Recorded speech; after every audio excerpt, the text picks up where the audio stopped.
What's going on, guys? We got Chris and we got Drew back. What's up? First things first, Drew. First thing's the most important thing. How's Jude? How's Jude? He's good. He's he's getting better. Fever's gone. You know, if I know a lot of you are probably parents, but still has that glossy eye look over him. Mm-hmm. So where he says he feels great and tries to feel great, but you know, he's still down a little bit, but not getting any worse. But thanks for asking, man. But yeah. He's doing all right. He's doing good. Well, yeah, this being a family show, families are important. You know, I mean, I know. Absolutely. Well, thank you. But no, he's a trooper, and one thing's for sure is even when he is sick, I don't think it's a bad day to him. I think he's maybe had two his whole life. The kid's just beyond happy every single second of the day. I give it to him because that's an impressive feat to have. But he's just out there living his best life. He is. He absolutely is. Well, that's important. That's really good. Yeah. So let's get some people in the room. It's 4 o'clock. Normally it takes them a few minutes to get in, so we'll let them get in so we don't run through repeating ourselves like we tend to do. You know how it goes. The first few minutes, no one comes in. Hey, there's Dave. Nice. What's going on, Dave? How's you got to give people a few minutes to get in before you get too involved. Otherwise, you have to repeat everything you say 10 times. Exactly. That's why I put that for Roughing the Passer, which, by the way, if a couple of you guys are in here, Todd, Matt, I saw you guys watching Roughing the Passer last night. Thanks so much for joining the show. Hope you did like it. What show? But Roughing the Passer. Oh, okay. All right. Just checking. Yeah. Oh, yeah, of course. But no, I really greatly appreciate y'all tuning in. But what's going on, Dave? Hope everything is well. I like my nickname for Dave. What's that? Dave, I've been calling him Super Dave, and I don't know if anybody can like Super Dave. Like Super Dave Osborne. Mm-hmm.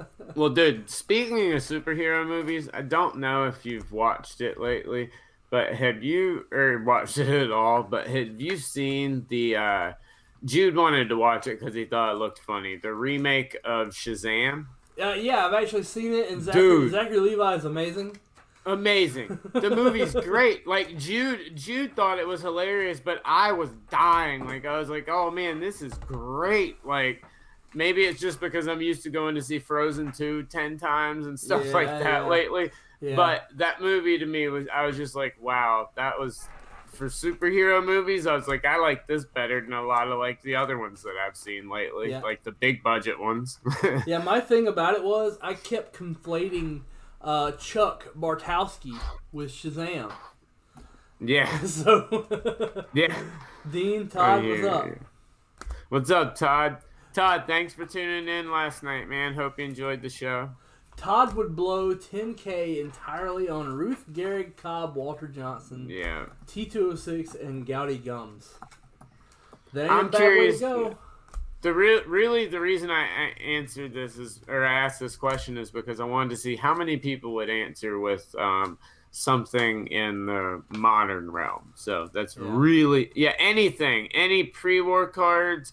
Anything modern, not just vintage, any era whatsoever. There are no wrong answers. There are no wrong answers either. Like modern high end, like Patrick Mahomes' National Treasures, something like that. Would that be something you'd want to, and explain why if you want to. I'd love to know why, because my answer would completely determine on how long I wanted to hold it, what I thought it was going to be doing. It would depend on a lot of factors for me. If it wasn't PC, if it was PC, I know exactly what it would be spent on, and it would be a terrible investment for anyone else. But if I had that money, it would be PC for me. So who cares? One low-end Panini blockchain logo man.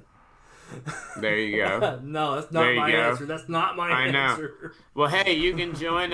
You can say that during my new article. Yeah. Coming out. Yeah. Well, I mean, you wouldn't want to be too one thing. You're writing the article for SCD. You can't be too abrasive. You got to kind of be measured. Yeah. Yeah, like the SCD does not do hit pieces. No. You think they are Sports Card Radio? Yeah. Right, I know, right? Yeah. Which that was a hit. I don't know. Obviously, I ended up on the show, but I don't know if you heard from Leighton how that actually happened. But they called me out of the blue after I told them that I really wasn't interested. If I ever did, I'd have to run it by bosses and go through a lot of other stuff. And then they called me from a different number and kind of got me on the spot with record already hitting. Oh, that's dirty. Yeah, dude. Like, that's how that interview started. And so I was kind of completely on the spot, and I was texted right when it was on. They're like, "We're recording, by the way." And I was like, okay, well, I've already started this. If I start, acting different, this is going to get weird. So did the best I could in the situation, but I thought the interview, I turned it into what ended up being an actually informative interview on their show. Yeah. I've heard a lot of people say that hate their show that this was actually a decent interview, because every time they tried to talk about controversy, I would steer it away from that and discuss something different. And so I think their listeners, the few that they have left since their paid episode, got 5 downloads. I think that maybe that'll help them, but and maybe that'll be bad on my end. Paid podcast episodes are not a thing. I mean, if Joe Rogan doesn't charge, what makes them think they can? I know. I thought it was so funny, but they got 5. I joined just so I could check, and they got 5. So yeah. James Gottschall, unopened packs 86 Fleer. I'm sorry. Go ahead, Drew. No, I was going to say, Todd, I'm nervous about Modern holding its value long term. Certain Modern cards. Other ones, not so much. I do think the cards, like for Pat Mahomes, for example, his possible contenders and optic one-of-ones will probably always hold in the same value. His logo man, his flawless national treasures, things like that will probably always hold astronomical value. All the other stuff will probably start to see just an insane decline between those cards and the rest, down the line. I do think some of them, of those rare guys that their cards keep going up, that, 0.00002%, those guys, I do think that there will be a couple of key cards always, and probably that one base rookie that, just everyone loves. Even people that are growing up now that didn't grow up in the vintage era still love, like Mike Trout, for example, the 2011. I think they'll always have that one rookie also. For the NBA, it'll be a silver prism that they have, but I think a couple will hold that value. But I definitely don't know about, all of them. I'm not going to see, like, if Pat Mahomes passes Tom Brady. I mean, I'm just throwing crazy stuff out there. This is not stuff that I believe, but let's say he does that. I do not see every single autograph of his and his card packs for rookies being worth, tens of thousands of dollars like Brady's, because Brady had so few and he has so many. So I think we're going to start to see tiers when it comes to Modern, big time. Yeah, and that's another reason that I try to explain this to people. They're like, hey, if Ronald Acuna is the next Trout, his cards are going to do what Trout does. And I go, no. You got to look at the landscape in Trout's rookie year versus Ronald Acuna's. They're printing like 6 or 7 times the amount of cards now. Exactly. And there's no way that Ronald Acuna can compete with Mike Trout on card level, even if he's as good or better of a, like, I can't really see anybody being better than Trout's been. Right. It's impossible. No, keep going. Yeah, it's impossible for him to keep up with card values just because of the difference in scale. Absolutely, and that's where I think those levels are going to come in, and I think you're seeing it now with LeBron James and Prism, and in Optic, because obviously his Chrome rookies and stuff have got to the point where let's face it, 95 to 97% of collectors really can't afford them anymore, maybe 90%. Correct. can't afford him anymore. So now they're going to his second years. His first year optic, exploded. The one with Kobe in the background exploded. They're finding these secondary cards to start chasing, and that's why those cards are rising. And I think but they're never going to rise to that rookie level, but they're going to rise. And then once those have hit that ceiling, they'll move to the next batch. And I think that's where you'll see the levels come into play with these quote unquote new superstars that don't end up popping out and, let's say, update or something and only have a couple of different autographs. When you're talking about someone that's in a full season of collecting, you're definitely going to have multiple tiers in the future. And collectors need to keep that in mind. And there's a very easy way to find the ones that are coming next. And those are the ones like Giannis that I plan on. Like Giannis is one I'm stocking up on. All his prisms I'm getting this year, I'm keeping. Because eventually, it might be 5-7 years down the line, but eventually his rookies are going to get out of everyone's reach. They're going to go to those second, third, fourth year cards. So it happens all the time. This isn't unique to sports cards. No, it's not at all. Comic books see this happen. Yeah. Like, with the recent surge in comic books with all the comic book movies, people are getting priced out of first appearances. So what do? They go out and they buy the second appearance until they get priced out. Then when they get priced out, they go buy the third appearance. Look at the second and third appearance issues and how they've just skyrocketed over the years. Yeah. Used to be there were nothing, but now exactly. That's a great example. 100%. Yeah, and even comics are even a little safer, because with comics you're not worried about a guy. Captain America can't get hurt. Yeah. Granted, there are things that can happen, like Iron Man becomes insanely popular, where Iron Man wasn't popular before the Iron Man movies. That affects it, but you're not worried about Iron Man going out and turning evil. Yeah, right. Yeah. What's up, Donald? And what's up, Brett? How's it going, man? Ever expanding universe. What's going on? Lots of guys coming back tonight. I love it. Hope everybody is doing well. My favorite name of the day, though, is Scoots Magoots on Twitch. Yeah, Scoot Magoot 14. Scoots awesome. Magoots. Sounds like something I would have nicknamed somebody in high school in 1999 or so. We're old. Yeah. Yeah, we're old. So anyway, go ahead. 97. I was just gonna say, when were you in high school? Came out in 97. Okay, I was 98 to 2002. Then I went to college in Mississippi till 2001, till I got hurt and had to come back home to Alabama. I hear you. Went to work for the phone company. Been working ever since. No, I didn't ask for a life story, but I'm glad I got it. No, I'm just kidding with. I was off to East Carolina, so. Yeah. And then here we are. But anyway, guys, it's nice to see you, Brett, on your break. Hope everything's going good for you. So on the menu today, we have VBSouth.com product listed. If you want to clarify with me, because I found a couple of inaccuracies.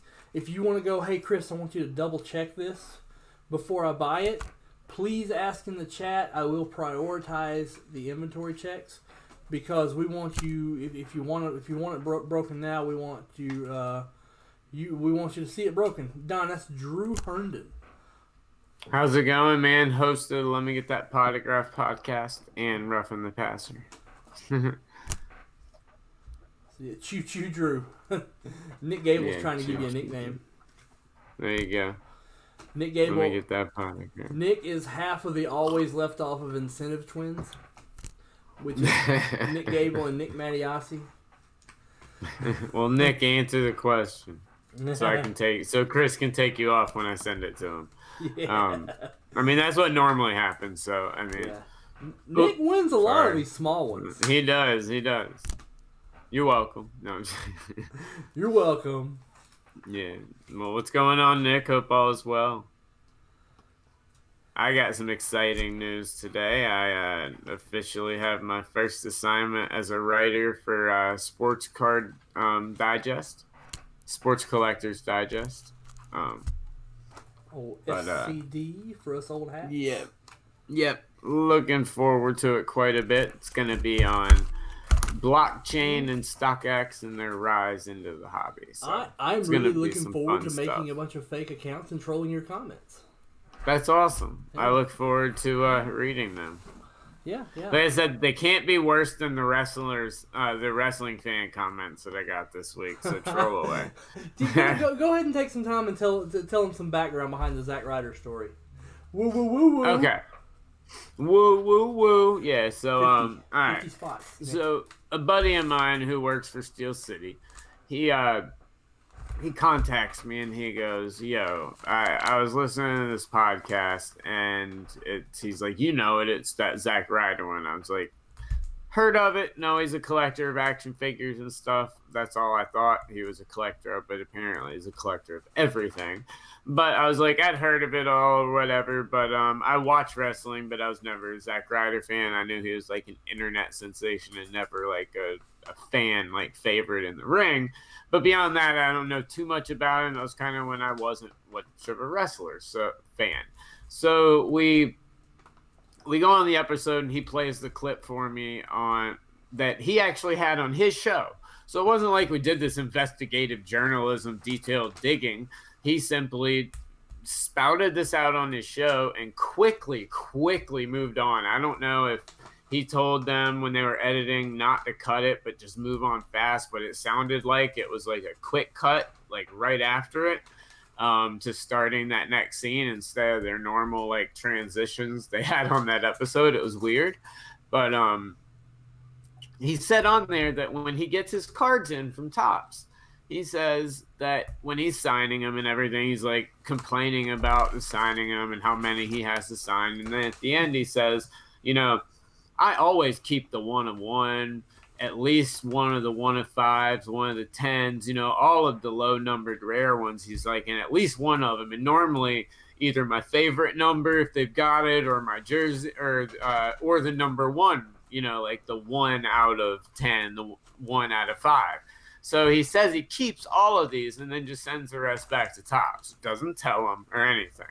And then he's like, I don't really. He even goes on to say, he's like, it's no big deal, but it's awesome for me because I get all these really cool, just bragging about it. And so myself and Jason Martin, we talked on the show and just discussed all of it. And I kind of went off a little bit on it because it really makes me. I mean, the one thing that I try and do in this with my show is protect this industry and make sure that it's on the up and up as much as it can be, and that collectors are getting what they are expecting. That stuff is wrong. We have enough stuff going on where you think stuff's in a product and then you find out later that it was never inserted, and it's just stuff like that's absurd, and it's what's going on here. But we don't know if Topps was aware. Well, 3 weeks went by and nothing came of it really from the wrestling community. I don't think a lot of the wrestling community, we don't talk about it much on the podcast, so I don't think they really listen to the show. And a couple of wrestling like publications and and then one card publication, lowendcards.com, put out articles on it and tagged some major wrestling accounts, and it got insane traction. I got a ridiculous amount of plays, so thanks, crazy wrestling fans, if you're out there. But oh my goodness, are they passionate. They just thought I was the worst myself and the guy that wrote the article were the worst people in the world for informing the public of this. But we did get a note back from Topps saying that they're now aware of the situation and they weren't before, and that it is now in legal's hands, and that a statement will be coming once something happens. So I will eventually get a statement, and legal is looking into what he's been doing, but he has been stealing, blatantly stealing from Topps, and it's him on camera on audio doing it. So that's the story. It's really convoluted and something like, yeah. It's kind of innocent from Zack Ryder in a way. Because he knows, but how much does he really know? I mean, it's just one of those things.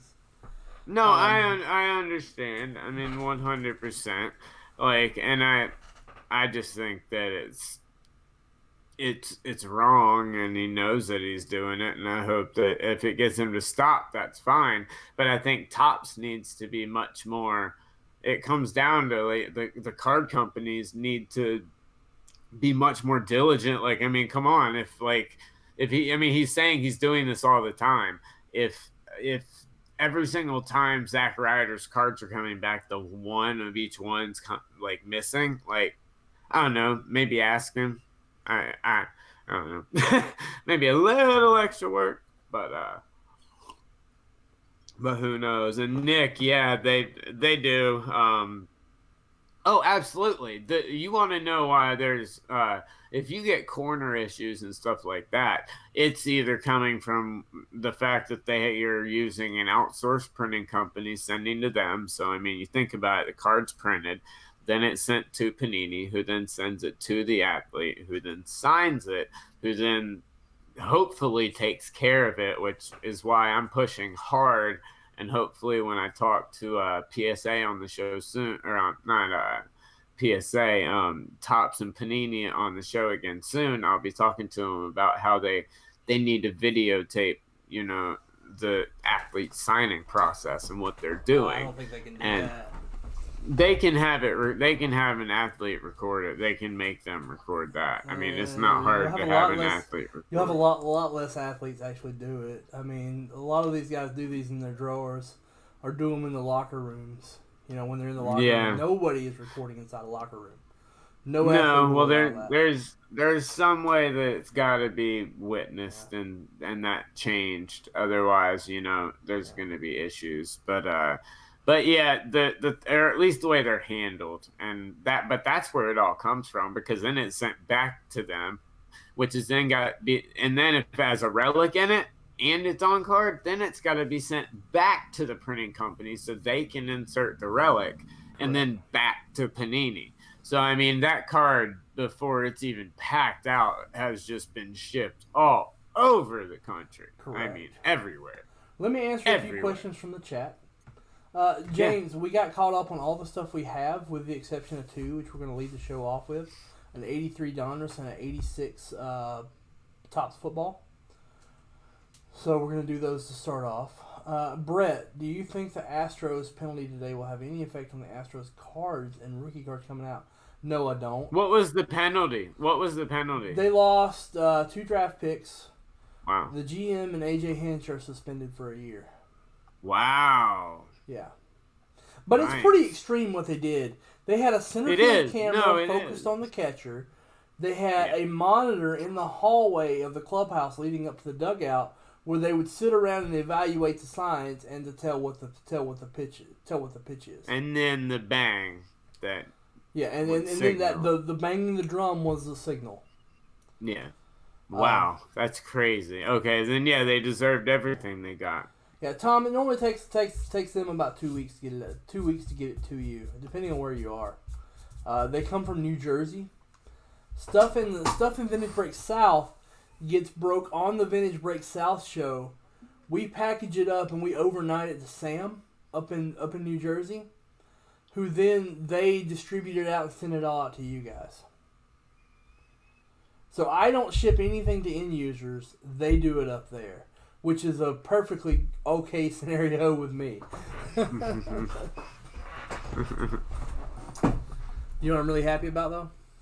What? Destination XL had a sell on Fat Guy shirts. Oh, sweet. I was able to stock up on some t-shirt. I got me a Baylor shirt. I got a Vanderbilt shirt. I got a freaking UTEP shirt. Who has a UTEP shirt?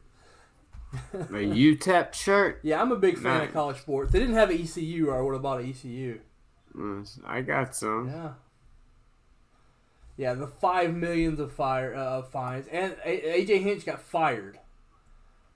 Wow. And they said, well, you're just not coming back.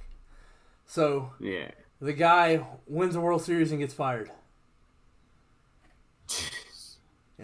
Jesus, that's insane. That's insane. Yeah, I don't know that I would have fired AJ Hinch over this. Yeah, I don't either. I think that's a little extreme. I think the people that were directly involved in it absolutely need to be suspended. The people that gave it the go ahead and that were in the higher up positions that had it, absolutely, but not him. As a college sports fan, I have a higher tolerance for cheating. Like, yeah, you cheated, but you won. I just look at it as, it's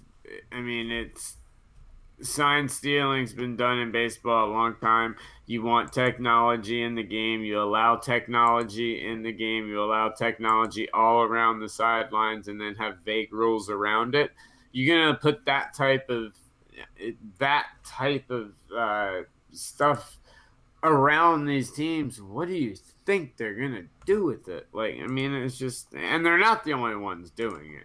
They're just the only ones that got caught. It's like the Patriots, you know?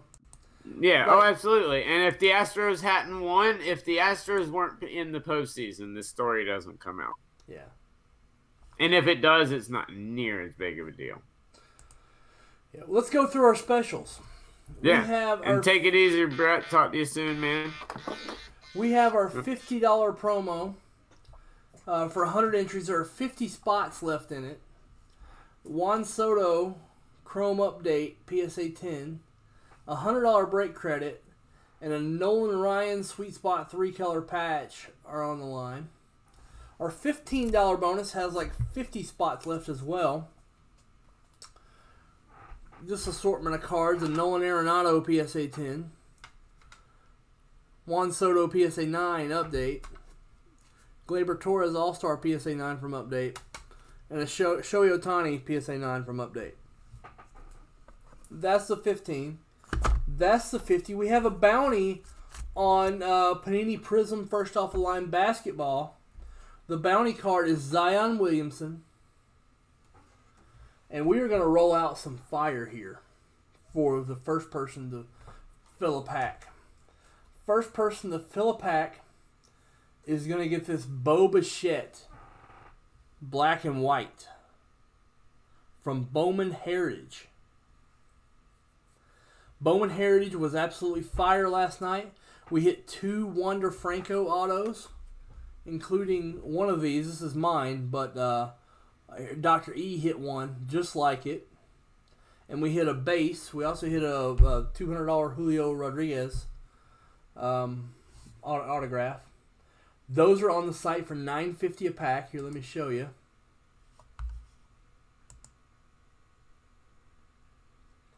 There are 50 spots left in the 50. In the 50, the 50 will carry over to the north if it doesn't fill on our show.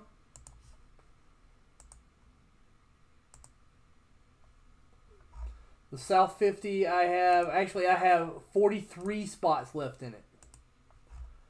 43 spots, and 76 are taken in our other $15. So there's plenty of promo spots left. We have this Bowman Heritage up on the website, $9.50. We have several boxes of this left in stock. That product has been great.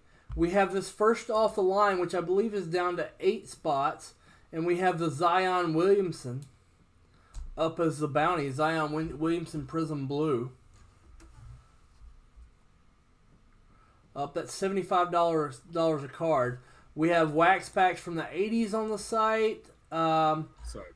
Sure. We have our VIP and our ongoing Pieces of History event. Pieces of History event has 2 major prizes to choose from in the enshrinement gallery and ceremony. We'll fly you out. We'll put you in a hotel. We'll get you a ticket to an event that Kobe and them are going to be at. KG and Kobe, Tim Duncan.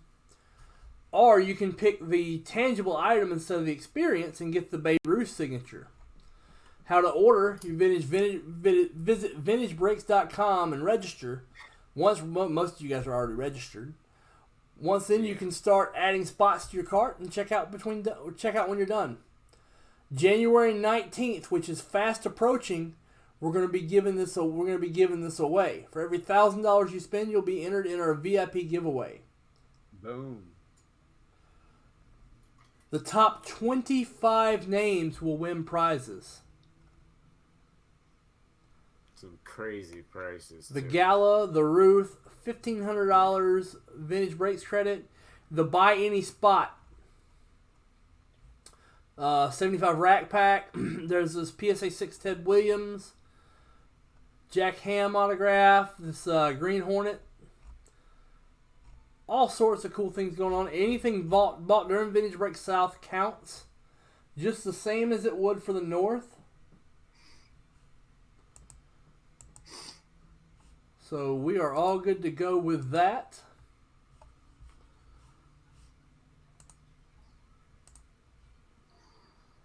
Hey, Kevin's in the house. Products on the website that we recommend right now is the Bowman Heritage because it's been an absolute fire. It's been really great to us. Anthony might have told me last night. Got the 81 Golf and there's none left. No, we have 81 Golf left. It's just up north. So Tuesday, Anthony, when J5 goes live, J5 is going to open that pack.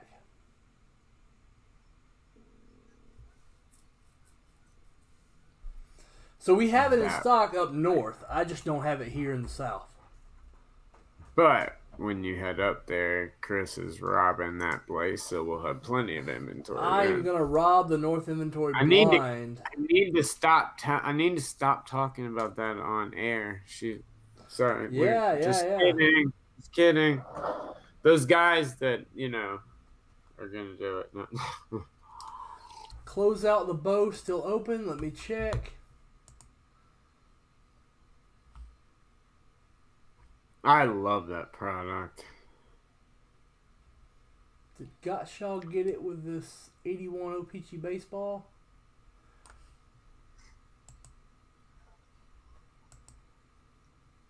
Nope, it's not open. James Gottschall got it. Nice. With 81 O-Pee-Chee baseball. Unfortunately, I don't think I have that one. But that's fine. James, this is a really good card right here. This is about a $20 card. Congrats. It is. I'll put it with your Zion that I forgot to mail up north last week. Sorry about that. It'll go up this week.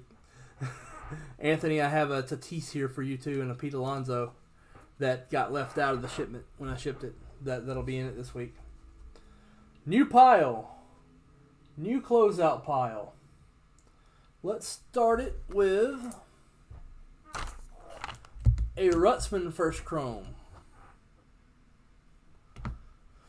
Adley Rutzman First Chrome Very on the nice. new pile. Heck yeah. That's a nice one right there. James Gottschall says refresh. I think that's James Gottschall's favorite word. Refresh. James Gottschall is very refreshing. Refreshing. Yeah.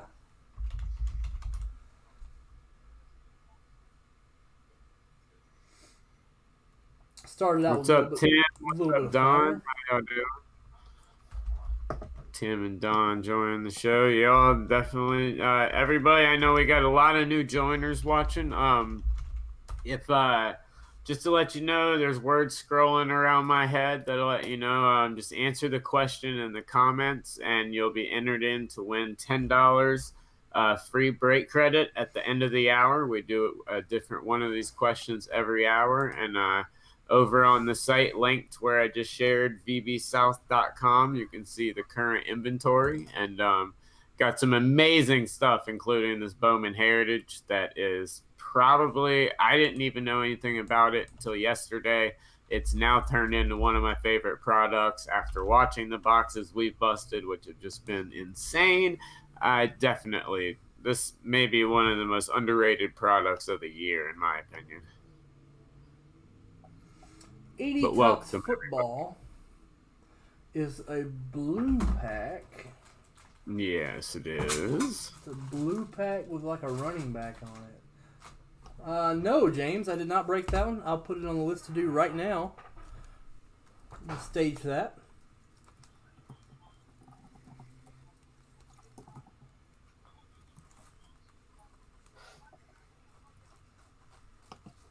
And I'm going to post a link in the chat for our current inventory. VB South, if you want me to clarify, because we have run out of things since last night and I did not have time to update it. We did sell a lot of product yesterday. So if you want me to double check, that's absolutely fine. I'll be glad to do that. Let me get some numbers on these top loaders so we can bust James the pack that James closed out yesterday, 1980 Topps football. Joseph, some of those will be open here in just a moment. We're getting ready to start opening the ones that have filled. Yep. We are going to open those just in 2 seconds as soon as I get this ready. There's a lot that goes into getting like non-personal. Personal packs are easy. They pop off, just like they are. But these require a little bit of setup. 10K to spending cards. Anthony, absolutely great night last night. Apparently the box y'all started right when I had to go because of Jude getting sick. Pulled out some Wander, I hear. Well, that one had a Wander base auto in it. The kicker was the very last card pulled out of the pack for the night was a Wander Franco gold refractor auto from Bowman Heritage. Wow. So in 6 boxes last night, we hit a $1,000 card and 2 $200 cards. Yep.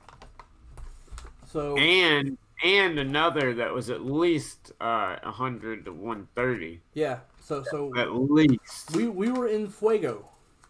We were full on Dan Patrick in Fuego. I have a feeling these these cases are all just kind of loaded because, like I said, I went looking hard to a lot of connections on trying to be able to find this, and it's just almost impossible to be found. And looking at the print runs and everything, it makes me think it's super low print run and they just put it out and it's gone, and a lot of it's been busted. Yeah, James, that broke my heart when I opened your pack of your pack last week, and very back on the glue was the LT rookie. Like, it's good you hit an LT rookie. It's unfortunate that it was on the glue in the pack. Right. But, it was minimal glue stains. It was centered well. So, it'll still present well. Great set filler. Absolutely. And y'all, I see we've also just doubled since I said that, but the word scrolling across next to my head, we're giving away $10 break credit every hour, so just comment with the answer to the question that you see next to me of if you had $10K to spend, what exactly would you spend it on? Any era, vintage, modern? Would you spend it on a high-end Mahomes, or would you spend it on a low-end Mantle? Where would that money go to? $10,000 vintage breaks store credit. Yeah. Only usable in Vintage Breaks South. Final answer. Exactly. No. Oh, what a surprise. You won. No, I'm just kidding. What a surprise. I hear you, Nick. Danica Patrick. No, he was making fun of my En Fuego comment. Yeah, I know. I got it. Man, I miss those sports centers we grew up watching as kids. They were so much fun. I don't know about you, but when I was getting ready for school, I watched them do the same episode over and over again, like probably 6 times before I went to school. Like, it was just an obsession I had as a kid. Stuart Scott and Chris Berman, man. Yeah, it was amazing. Like, I could watch it to the point where I had all the stuff memorized by the time I was ready to stop watching it and go to school. Yeah. But that's just, I don't know, maybe that's why I work in sports. Stu Scott, Chris Berman, Crazy Charlie. I don't remember his last name. But you remember the commercial they had where it was like a post-apocalyptic scene, and Charlie comes out with a tie around his head like a... That was an amazing commercial. Great one. Excellent. Absolutely. Hey Heather, how's it going? Hope you're doing well. We got the happy Kay, you're couple in doing the well. house. I know, that's what I was about to say. I'm waiting to see her husband drop his what he would spend it on. I want to see who would win in the household between the two of them. Well, I mean, if Mama ain't happy, ain't nobody happy. So. Well, of course, but I wanted to at least, dude. I mean, I'm sure he's on. I wanted to make it sound like he at least have some, you know. Let's rip some stuff open, people say. Yeah, I'm preparing 86 Tops football. Seth Kenworthy. I hear you, Nick. Lauren Franklin. I've never seen that name before. Me neither. Welcome. Well, this was bought during a North show. I just missed it yesterday. Can't wait until we get our new software, which makes this a little easier. Oh, you did, Nate. You are already on here. My bad.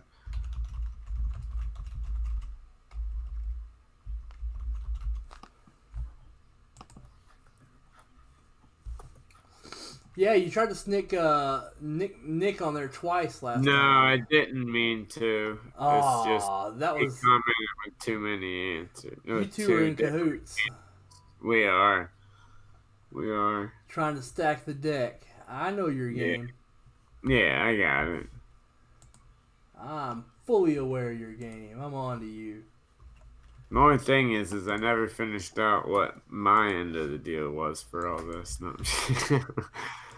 You're just supporting the cause. Right, yeah. True apparently. I was about to say apparently in spirit only. But all right, let's do this. I am ready. So let me pick my nose real quick. Yeah, pick your nose. Yeah, because y'all definitely wanted to see that. Well, Jude's teacher messages me. Yeah. Lauren Franklin is Jeff's brother. Nice. Good to have you. Oh, awesome. Welcome. So here we're going to go ahead and start. Let me hit start recording. Hey everybody, Chris and Drew, Vintage Break South. We're going to bust 1986 Topps football. Let's see how many times we're going to randomize this. 3 times. The dice are being nice to me and giving me good low numbers. Yeah. I like low number dice because I have a little bit of ADD going on. And this way I don't have to sit here on the randomizer forever. 1, 2, 3. Of course, in this pack, we're looking for the Jerry Rice. Yep. No, you cannot lock my cat out, James. It will pound the door, and it will be an issue. The cat goes where the cat wants. You can't lock this cat out of a room. It will knock the door down. I'm serious. This cat knows how to throw its weight behind things.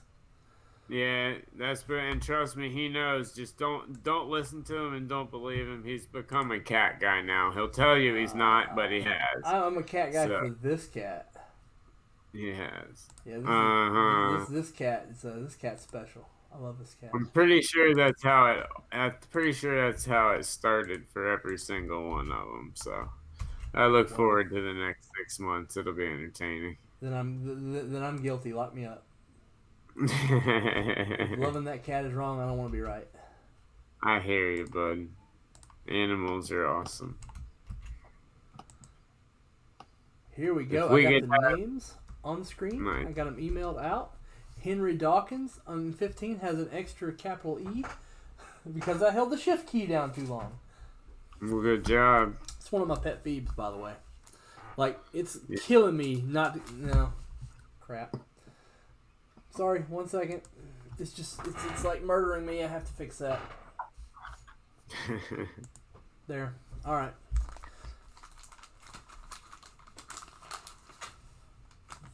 Fresh gum on the back of this Jim Covert.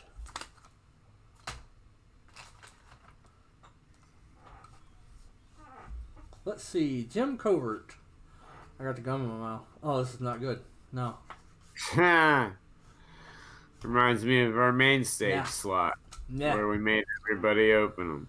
Jim Covert. Joseph, yes, we opened all the packs in front. Yep, those are the first 3 packs. Record breaker Steve Largent. James Griffin.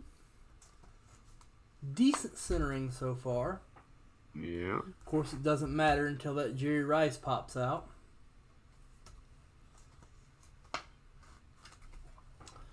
Charles Mann. Joey Browner. Nick. Oh, Nick, you're awesome. When I was playing football in college, this is a guy I looked to a lot when I tried to play guard. They'd have us watch film on Mike Munchak's handwork. Mike Munchak was amazing at manipulating people just with quick hand movements. He could steer you where he needed you to go. He wasn't the most powerful guy in the world, but man, right. he could sucker you to do into exactly what he wanted you to do. Yeah. And that's a lot more important than power, let's be honest. Well, you got to have both. If you don't have power, you can't really run block. Yes, but Walter Payton at 7, the record breaker card. This is going to Lauren Franklin. Nice. Walter Payton, record breaker. That's been the best card of the pack so far. Yeah, absolutely. The occasional Pro Bowler Irving Fryer at 8. Irving. I loved Irving. I loved him. I don't know why, but he never really played on a team I liked, but I loved him. Mark Denard. Nice. I love those cards. Yeah, the 1,000-yard club does not count as a card in the pack. It goes to the person at card 1, which is Chris Coe. Yeah, it's just a cool card. Eric Hipple. The reason the 1,000 yards don't count is because there's a lot of damage in them. Plus, the pack doesn't count it as a card either for some reason. Right. 11 is another Walter Payton, and this one's kind of dead centered. This is also going to Lauren Franklin. Nice. Walter Payton in motion from the NFL champ Chicago Bears. This is a sneaky good card, and look how well centered that is, Drew. It's beautiful. Yeah, you might want to PSA this. Yeah. I'd imagine they go pretty good in PSA 9. Who was it again? Sorry. Payton. Yeah. Payton. It was the Peyton Manning, Peyton in motion. Card 12, Larry Kennebrew. Ezra Johnson at 13.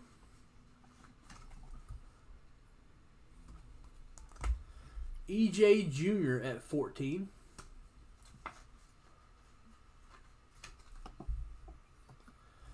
We have Stan Marsh's favorite player at 15 and John Elway.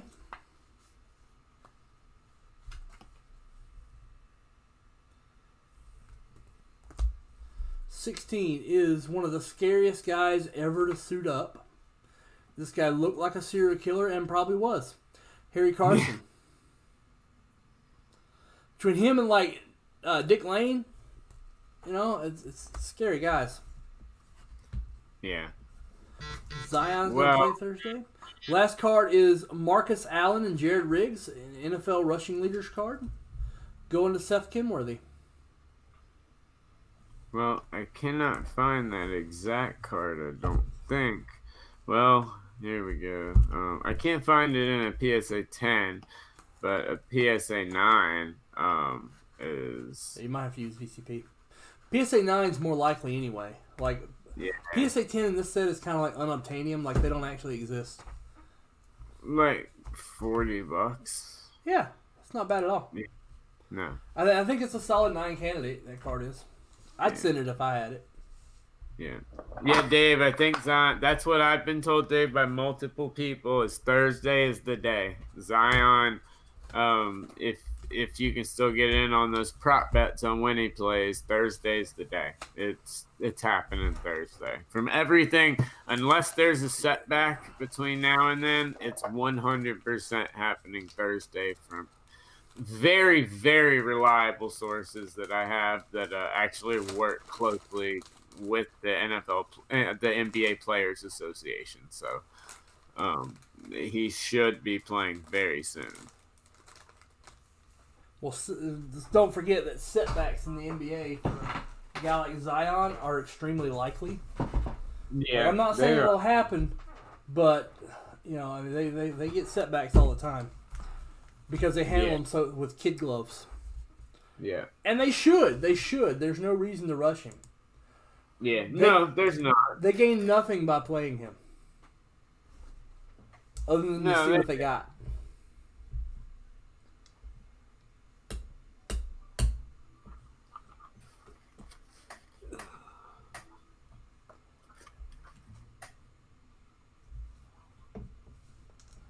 All right, let's get some sales going, guys. You guys are kind of slow today. I mean, that's what I'm saying. We got 5 minutes left on our guys. Enter in to win that break credit. You could use it right towards the spot in this Bowman Heritage, which is sick. I don't know, Chris, if you still have any of the cards to show people, like some of the stuff that's been coming out, or if it's already packed up. But I have my stuff. Well, show them your stuff because you pulled some of the same stuff for them. Wander Franco. Yeah. Gold out of this card sits at around $1,000. And a lot of these guys, I mean, we looked up multiple players that's base autos are going for well over 100 to 150 bucks. Casey Mize. Well, yeah.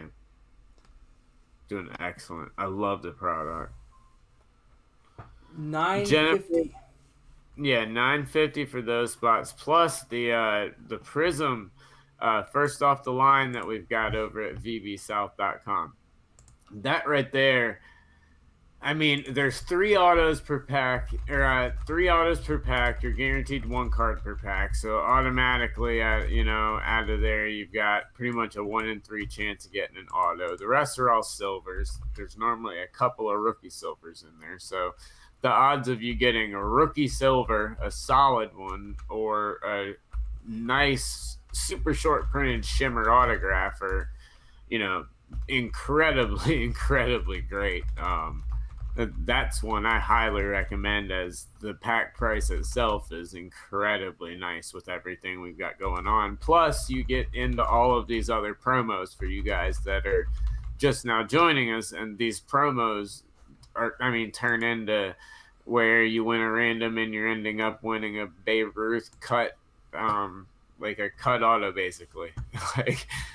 Tons of just amazing stuff. So definitely check it out. But Bowman Heritage for $950 a pack is a steal and a half. Like I said, I didn't know much about it until I watched these boxes yesterday. As soon as I was done working roughing the passer last night, I went out to try and find as many as I could, and could find 0 that weren't priced so high it was insane. Like, these are some very in demand cards right now. Yeah, we bought a bunch of them from the Montgomery Club sale. Yeah. Leighton and I are both in that Montgomery Club, so we stock up when they let us. Okay. Yeah, right. 1980 Topps Football, Wax Pack 72.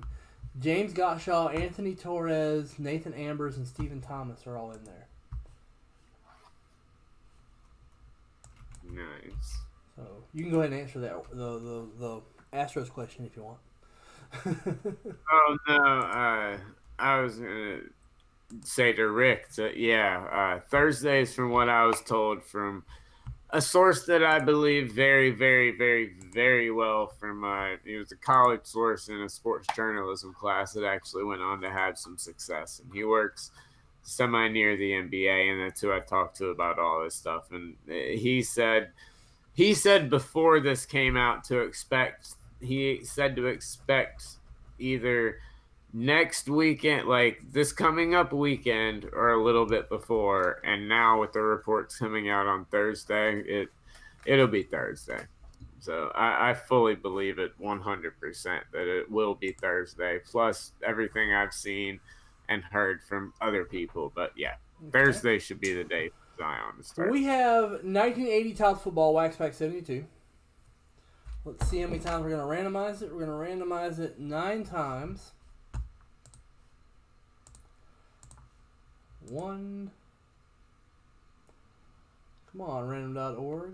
2, 3, 4, 5, 6, 7, 8, 9. 9 times. Copy this list over. We do a lot of copy and pasting here, let me tell you. A lot of copy and pasting. And I'll send that list over to you for this last question, and then we'll start a new one in just a few. Sure, we'll do it. We'll start the new one after this pack. Yeah. Take your time, dude.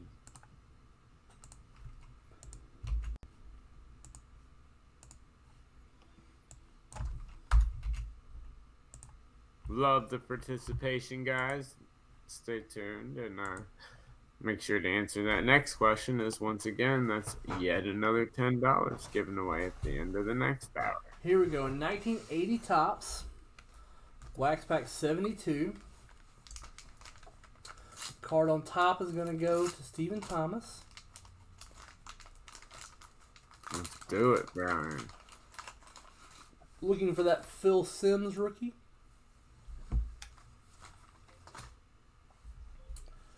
Card 1, Frank Reed from your Atlanta Falcons. Wonderful little mutton chops there on Frank Reed. Conrad Dobler. Sounds like a pirate's name, doesn't it? Yar! salty dog, Conrad Dobler. 3 is a 79 checklist. Decently well centered on that 79 checklist for James. Roosevelt Leaks. You may have heard of his brother WikiLeaks. Roosevelt Leaks. Come on. Chiefs team leaders at 5. I don't know, Tony Reed being the highlight of the card. 78 Chiefs. You can Photoshop Patty Mahomes on there.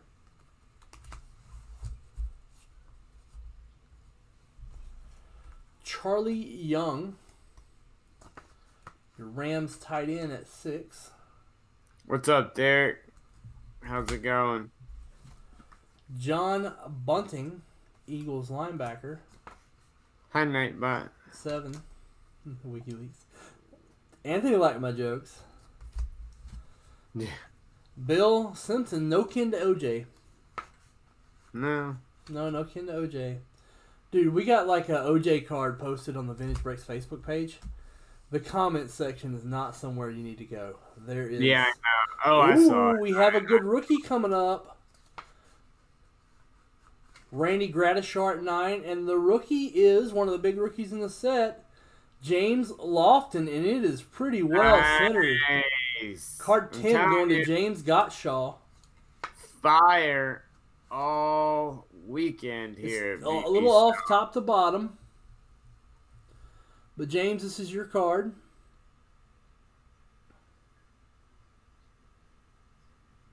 I hear you, Tom. James Lofton going to James Gottschall. That's a beautiful card. Anthony Torres, you get a big star at 11 too, and Franco Harris.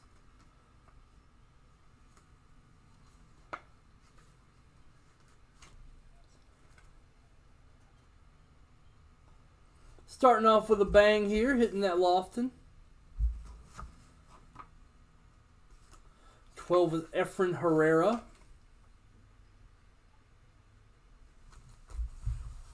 I'm going to text a picture of that to James. Yeah, don't blame you.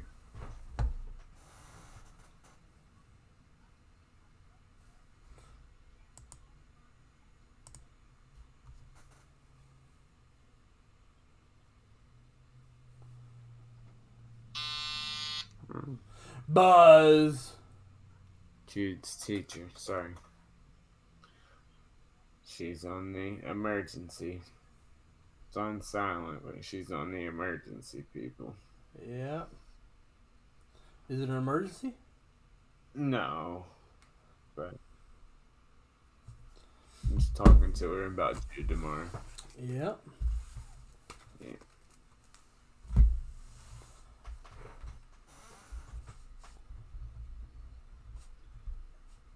But yeah, I did send that list to you.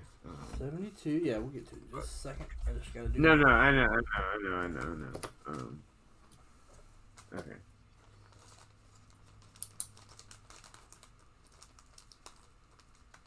We're going to do the giveaway, and then we're going to break our 83 Donruss pack. And then we need you to fill something that we can break on camera. Or else it's going to be pretty boring just listening to Drew and I talk about Zack Ryder all night. And we will, woo, you know it all night, you know. Oh, I'll talk all night. It's what I do for a living. You can ask, I'll answer all night long. Yeah. But I'd rather y'all get some awesome cards considering the cool stuff we've been pulling.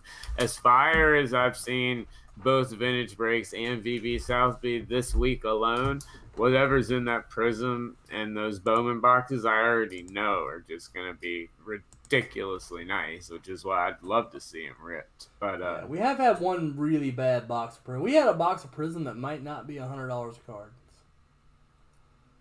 Thanks, Tom. He's doing better. He still has that little kid glazed look over his eyes where, you can tell when they're sick. He wants to be better.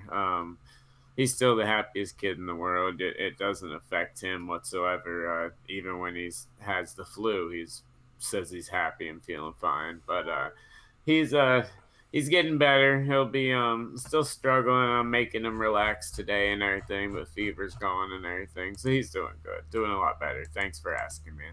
Thank you, Jason Jones and Dean Huff. Yes. For getting in Bowman Heritage Box 7. Bowman Heritage Box 7 is close. Nice. Let's see how many spots it has on it. Like, look it up in plain view. It had 22. Now it's going to have, I think, 11. Yep, 11. 11 spots left on Bowman Heritage. Let me pop in here and get some names for this here giveaway. Yeah, and guys, some pretty cool news. If you don't follow my podcast, the Let Me Get That Potograph podcast. What podcast? The Let Me Get That Potograph podcast, which you can follow right here with that information right there. But I'll hold it up just long enough for some solid promotion.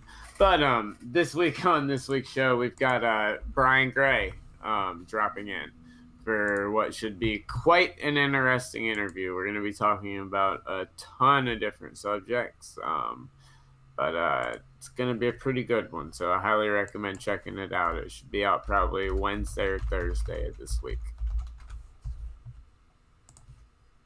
It's going to be fun. He messaged me last week and said he wanted to come on, and just messaged me now confirming the time, so looks like we will have Brian on this week's show. I gave you a title above your picture. Shameless plug. Yeah. Plugged over. I mean, that can be my nickname. Yeah. I'll shameless plug all night long, like last night on Roughing the Passer. What? Oh, Roughing the what? Roughing the Passer. Oh, I couldn't quite hear you. What'd you say? No, Roughing the Passer, the greatest. Great. I mean, you think Chris Berman and Tom Jackson end your night with football? No. DH and Newman's where it's at with Roughing the Passer. Come on now. Why do they call you DH? Drew Herndon. Oh my God, I feel so stupid right now. Yeah. I thought it was designated hitter. Well, that's what the whole idea was it's a sports show, so the DH, like the designated hitter, but Drew Herndon, so, that Maybe was that can be our next question. There you go. Our next question, I'm going to go ahead and improvise here and do it on the fly. Our next question I like it. How do you like the designated hitter? Do you think what are your thoughts on the designated hitter?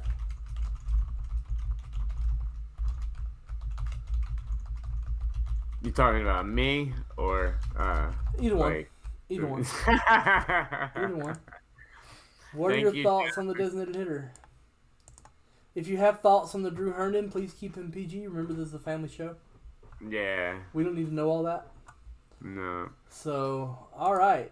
So we're gonna do this giveaway here for $10 store credit. Yes. We're gonna randomize it 9 times.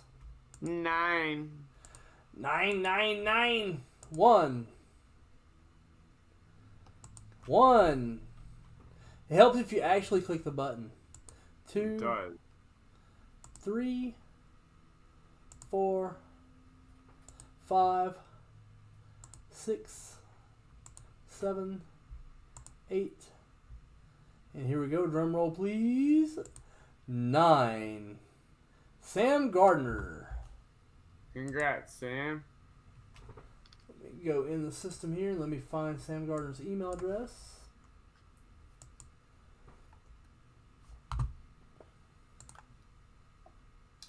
Sam Gardner wins the prize. Very, very, very nice. Sam, I'll get that to your email address right now. Hopefully, you can spend it in the show. Hopefully on Bowman Heritage, because that's where the bang for the buck is right now.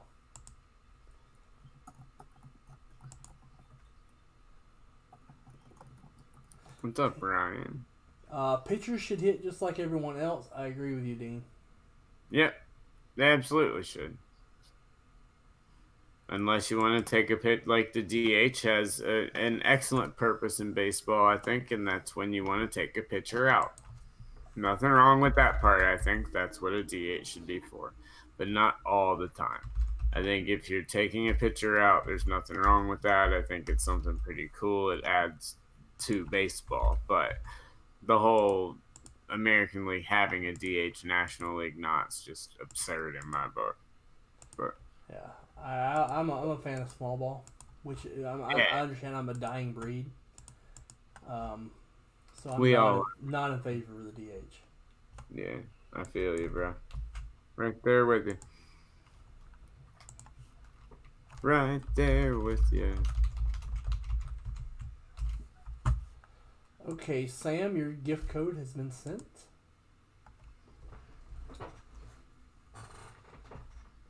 Jennifer, I saw your Bowman pack purchase. I appreciate that. Yes, thank you very much. Yeah, that was such a rough first off the line prison box. Like I didn't have any money at stake in it, and I felt kicked in the nuts. Yeah, I know. Yeah. I feel you. Also, another aspect to not having a DH, it gives more values to guys like Shohei Ohtani. Yeah. There's only 8 spots left in it, so we can make it there. We're almost there. I know. And then in Heritage, we are at 10 spots left in Heritage. We can knock that out now. We can easily knock that bad boy out, y'all. I'm telling you, there's something beautiful in there. I want to see him hit too, Anthony. I think there's some great pitchers that would be excellent hitters and would love to. And if not, too bad. Maybe it changes some strategy a little bit. But I'd like that both teams to be on an equal playing field year round too. Like, that's another thing. I'd like it to be, because to me that's like playing two different versions of baseball. Like, it is. That's the big problem. Two different versions of baseball. Yeah, like it makes no sense to me whatsoever how you can allow that and then still consider the American League part of the same type of baseball as the National League. It's not. Yeah, I don't think they realize how much that changes the game. Yeah. I mean, that's my biggest issue with it.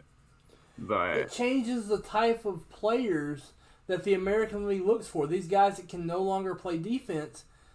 Yes, it's good, and that's the good aspect. It does extend their career by letting them just hit, but it also promotes this lazy baseball player. Yeah. Like, career DHs should not be a thing. No, and that's another one that I hate too, and I completely agree with you on that. It's just the biggest thing for me is just I just can't see how you can let an entire league do that all year and then the one time a year that they can't is the World Series. Like, Yeah. really? Like, that's it? Like, it makes zero sense to me whatsoever. And I don't know. Hopefully it changes one day, but sadly, the thing is, if it changes, I think we just go to DH everywhere. If it changes, I don't think they ever get rid of the DH because it does prolong players' careers, and they want to see more home runs. They don't want to see pitchers hitting. I don't think, Yeah. especially with so much worry on load management. God forbid we have to hear how swinging a bat a couple of times every outing is going to affect their load management. So I think the only way you see a change is if the DH is added everywhere, which is fine if that's where you want to go. At least then we're playing the same thing of baseball. Correct. But I'd rather see the pitchers hit. I just don't think we're there because of what people want to see right now, at least what the general public wants to see. Maybe not us diehards, but correct. I have to go to the bathroom real quick. Drew, if you would keep them entertained. Next on the list, we have 83 Donruss Baseball, and we have 8 spots left in that Bowman Heritage. Be great to fill it. I'll be right back. Yeah. So, I don't know, guys. I just kind of went on a rant there. Sorry, but let me know if you agree with me or not. And then I'll catch up here with everybody. I love seeing you guys jump in on these. This is awesome. And for those that are new to the site, obviously these little words rolling around my head. You can win $10 break credit by just answering this DH question right here at the end of the hour, about 45 minutes away. But yeah, so I don't know. What do you guys think? Am I wrong? I mean, I'm sure I'm wrong. I get told I'm wrong quite a bit by lots of people, but I don't know. Oh, I agree, Nick. Nick, at 100%. I wish the DH was gone, but I just don't think that that's where we're headed because of what sells. Like, it just doesn't. It doesn't make any sense for Major League Baseball from a money standpoint to do it right now. So that's why I don't think you're ever going to see the change where it goes away, because it does also give those superstars that people really want to see and that make them a lot of money and that up the ratings. It gives them that opportunity to be on camera, if only a couple times per at bat. Well, we've seen plenty of times where the DH is one of the go-to guy that people want to see through the whole lineup, so people stick through the whole game. So, they've got their reasonings behind it now, which are completely different than when they started, which was, competitively assessed, figuring all this out. Now it's all about money. And that's why I think the only way is that both end up getting the DH, which, like I said, as long as it's fair, because right now you're playing 2 different types of baseball and it's ridiculous.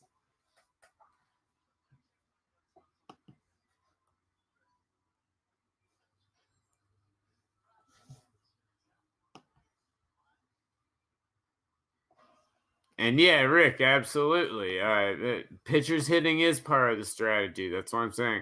I really, really, really wish it would go there, because I think that's where it needs to go. It's just, sadly, I don't think we're ever gonna get there again. Brian, yeah, the DH rule's terrible.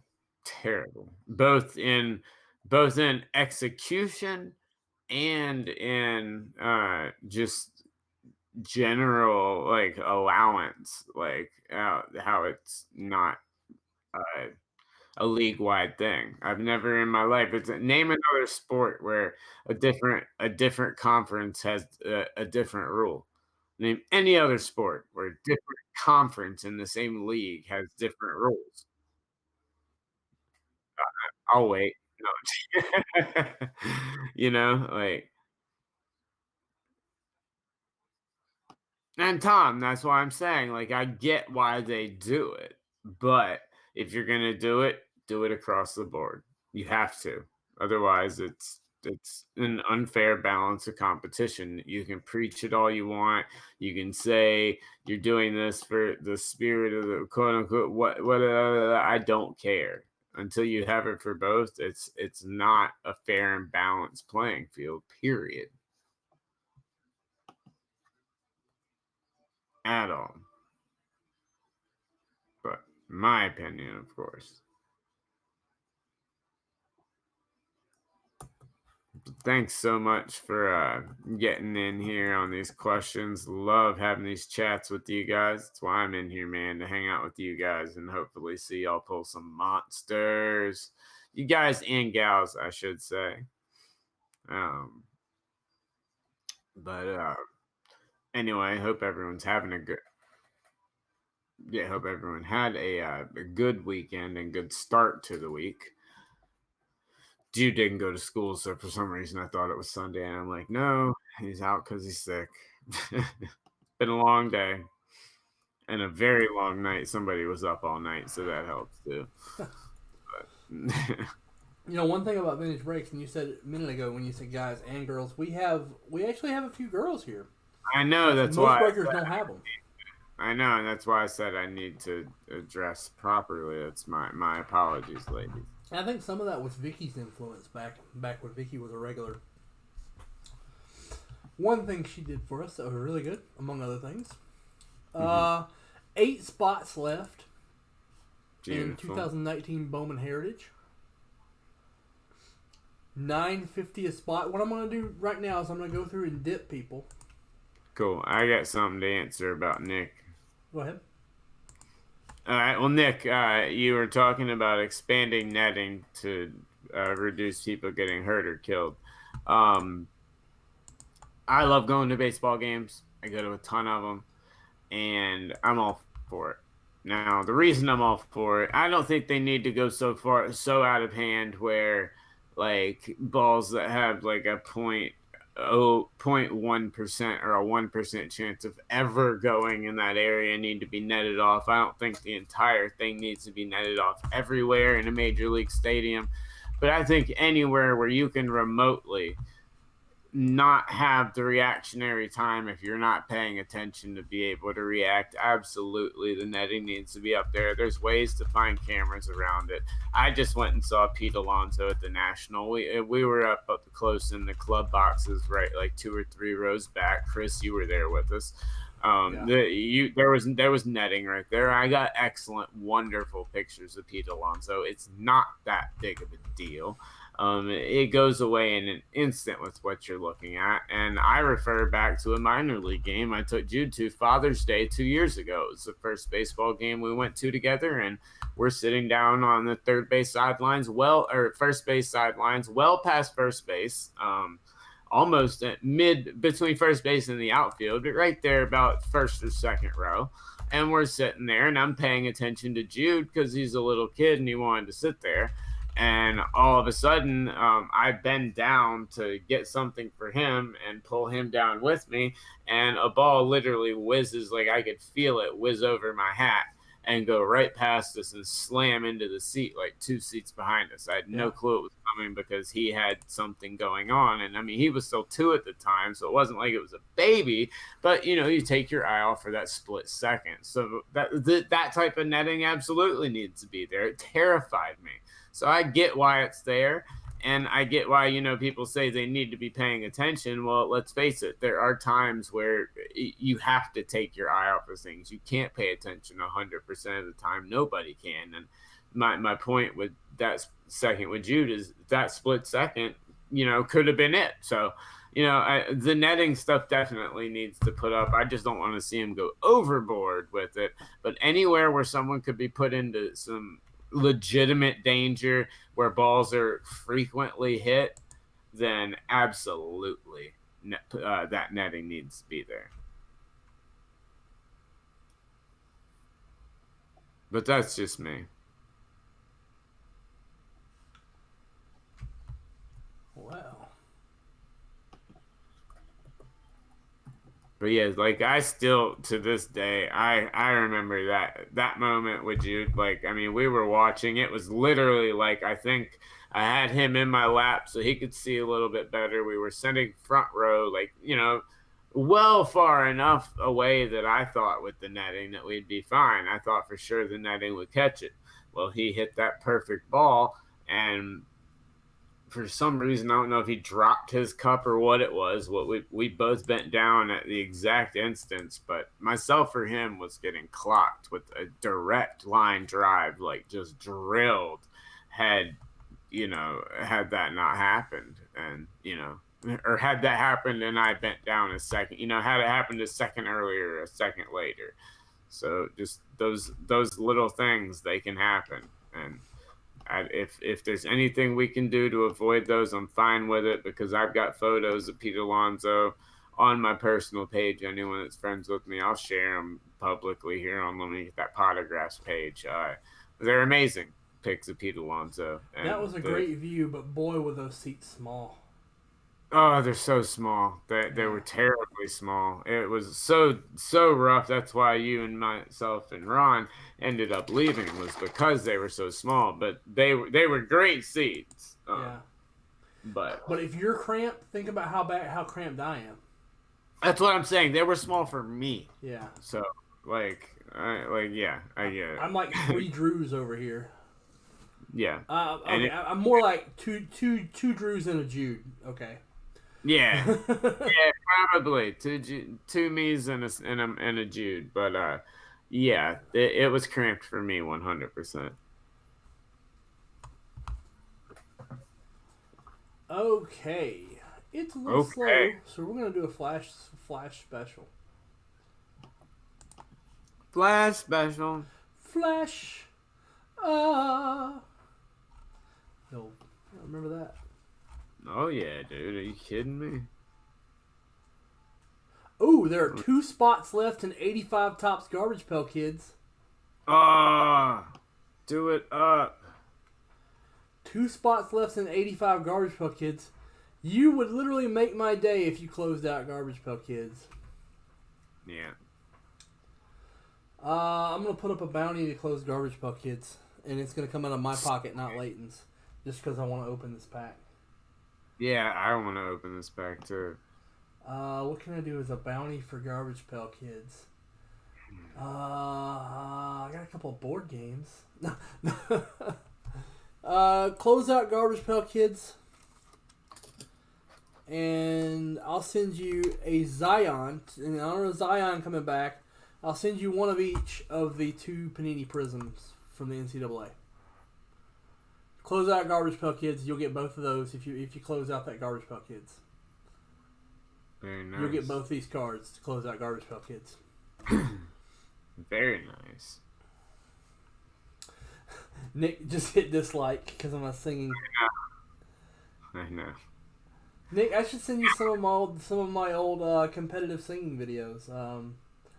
I was in All-State Show Choir and All-State Choir as a soloist. I've been in a few barbershop quartets. I got a long history of singing, so All right, 1983.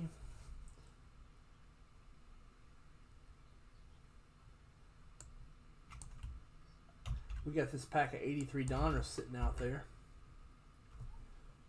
So I'm going to break it. It is almost all a personal pack. There's 10 spots for Travis Laster and 5 for Tim Resch. So I'm going to get this set up. All right.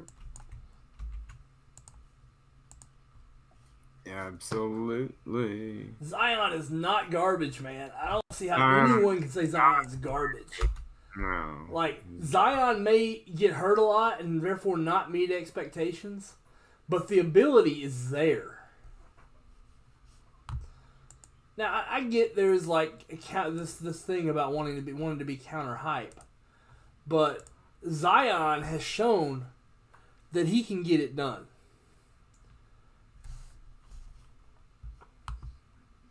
Zion's one of the most exciting basketball prospects. To me, he's the most exciting basketball prospect since LeBron James.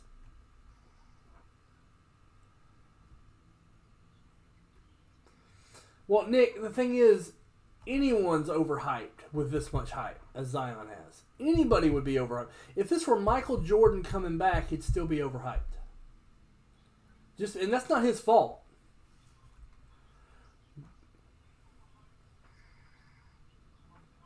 Mantle was hurt but Mantle was different.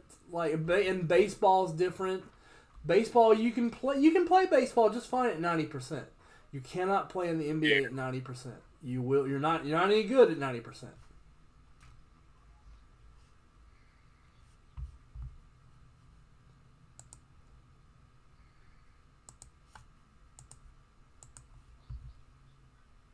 Michael Jordan at 90% is not very good. He's just not a good basketball player. Neither would Zion. Travis Laster from Diamond Head, Mississippi. I just like saying it. Diamond Head, Diamond Head. That's cool. Tim's is the name of Tim's town is not as exciting sounding. Nathan, that's exactly what I said, my man. All right, give me one moment. Jude's getting picked up. Right. Okay. Him says. Hopefully by somebody you know.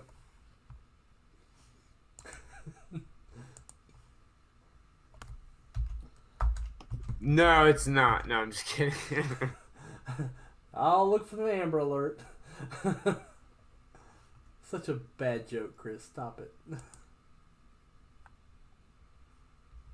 Yeah, Nathan, I'm kind of the baseball purist too. That's kind of the way I am about it. No DH. Unfortunately, no one agrees with me, so we're going to have the DH. I think the DH expands before it retracts.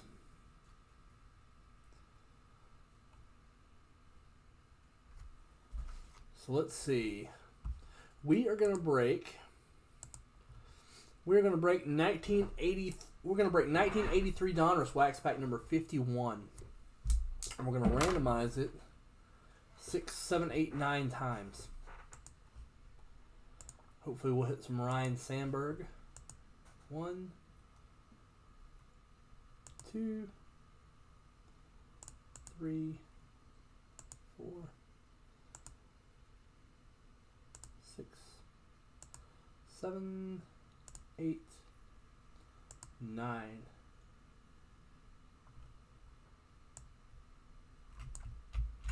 Yeah, Nathan, I don't know where they're going with these rules, man. Like, I wish they'd just leave it alone. I think baseball. I'm one of the minority that thinks baseball is fine. I don't think baseball is the problem. I think dumb people are the problem.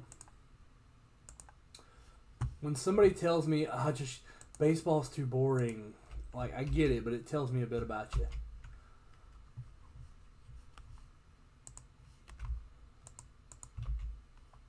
I go, nope, you're boring.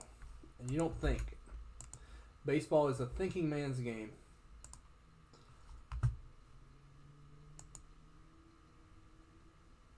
Here we go. Let's get this broken.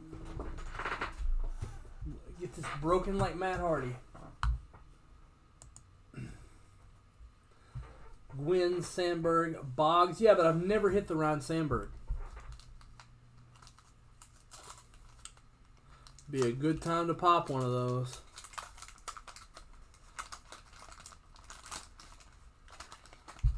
Here we go. I believe this is Honus Wagner. Ty Cobb puzzle piece.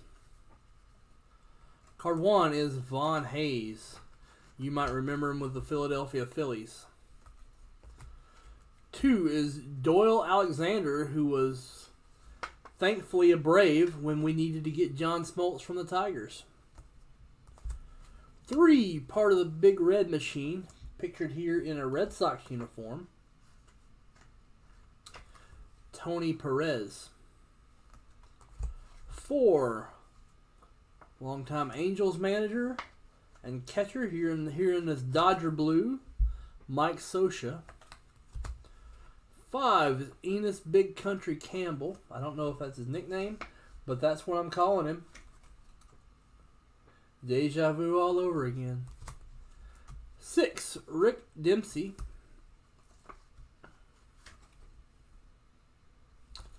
7, Luis Sanchez.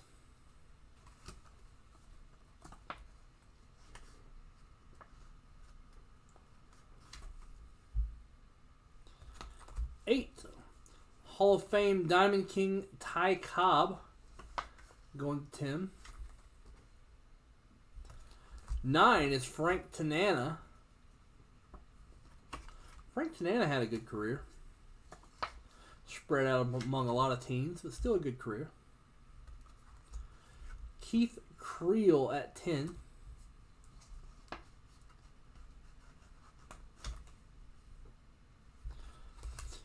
Power hitter Tony Armas at 11.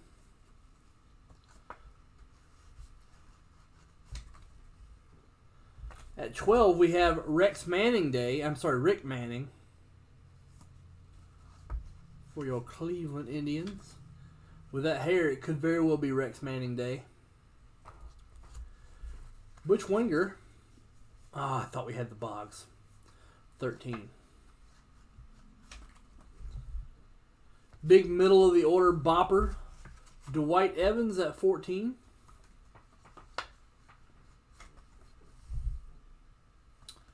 And 15, we have Greg Brock. Brock? Well, Lesnar. Greg Brock, not Brock Lesnar. Greg Brock. There we go.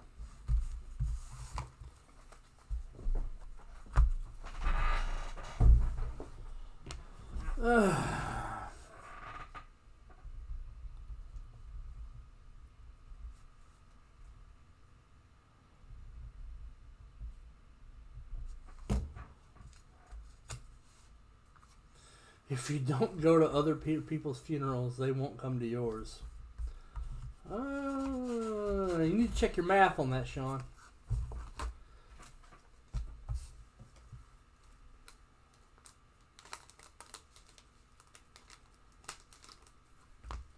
If you don't go to other people's funerals, they won't come to yours. What do they do? Wheel them in?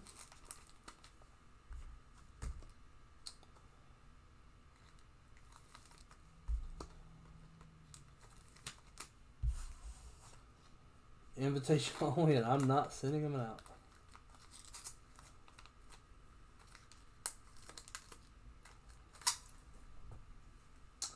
I want to be stuffed.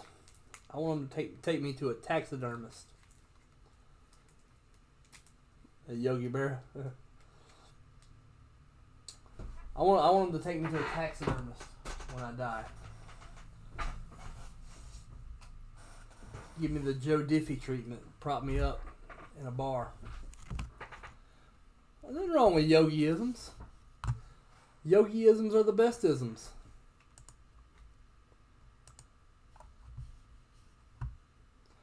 Back to promos. $15 bonus. Nobody goes there anymore. It's too crowded. We have a couple bounties on the table. I'm giving these two Zions for the next 2 spots in Garbage Pail Kids. There are 2 spots left in it, and I really want to see what's in the pack. Cash, which is just as good as money. That came from an Aflac commercial. So each one of these spots will get you a free Zion. We have another Zion bounty for the Panini First Off the Line, which is a Zion Blue. Let's see. We have 9 spots left in Bowman Heritage, 2019 Bowman Heritage, which has seen some monsters come out, like this Wander Franco.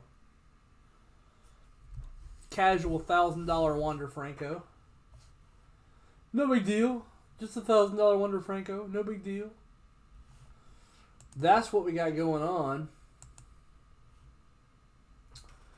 I'm also not above doing on-the-fly promos. You tell me what you want to fill, and I'll tell you what I can do to kind of incentivize filling it. Like, tell me what you want. Let's make a deal. They call me Monty Hall. Let's make a deal.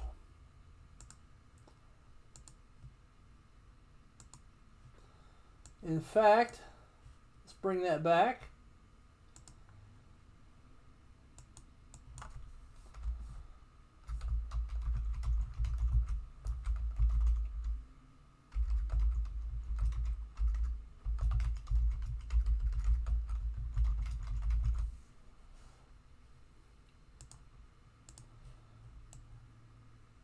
Let's make a deal. Buffalo Bills.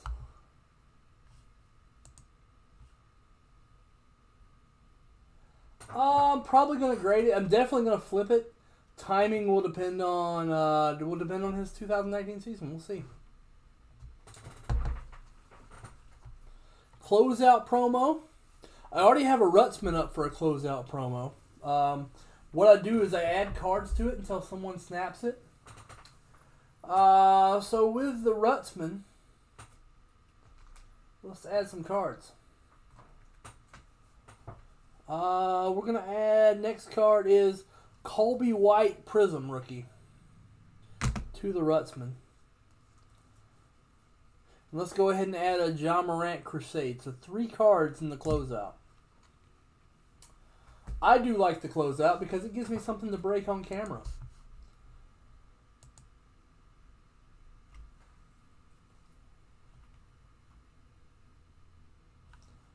Tom O'Connor has gotten in. Bowman Heritage. That is enough to dip you, Mr. Tom. So let's dip Tom in the 15.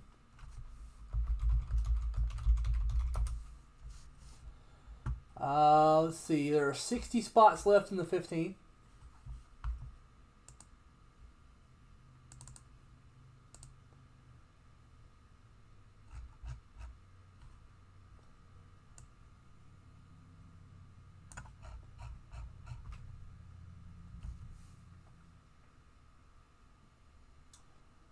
$60 spots left.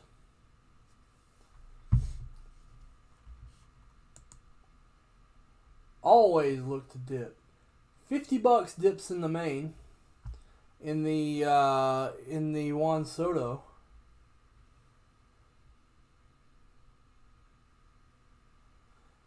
What'd that make you think of, Nick Gable?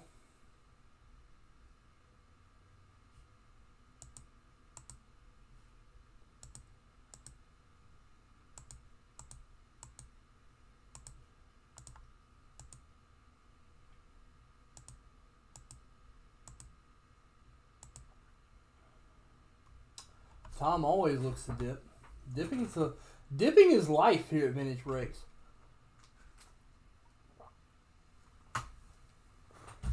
We have a 77 pack we can close out.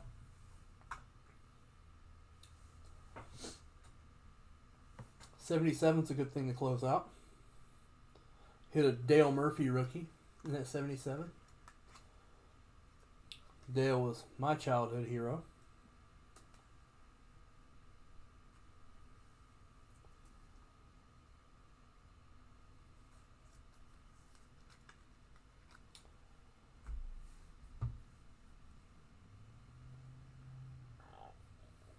Excuse me.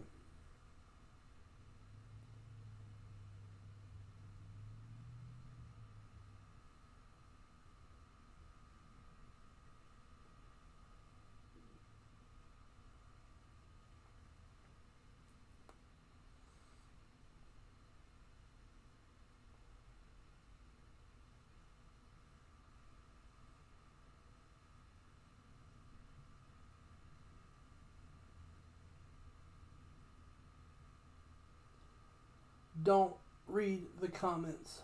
Don't ever read the comments. Alright, let's see what's going on.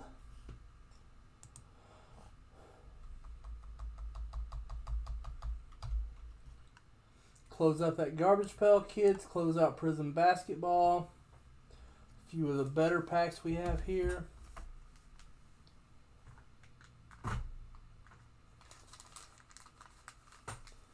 Hockey. All right. Sorry about that. Everything all right, Drew?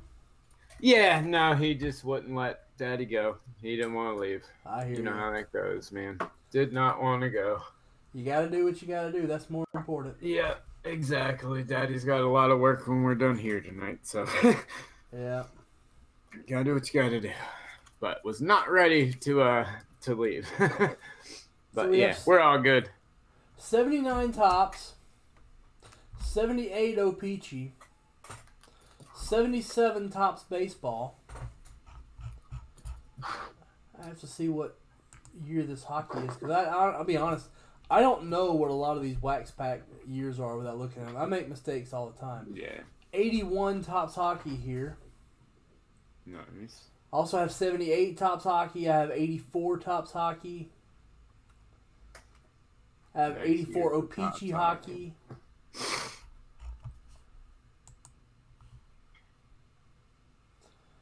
I don't really give Clemson much of a shot tonight. No. I don't. I was going to put that as a poll question, but as bad as all the other ones were, it was just overwhelming LSU. I just figured that that's what it was going to be, so we would stay with that. This LSU offense cannot be stopped by anybody currently in college football. I'm just telling you. No, they're amazing. It's going to be high scoring. Now, I do think Clemson will be able to score too. Yeah, they will. They will. It's going to be back and forth. Trevor Lawrence is one of the finest athletes in all of college football. There's going to be a lot of back and forth. Yeah. But LSU might not punt.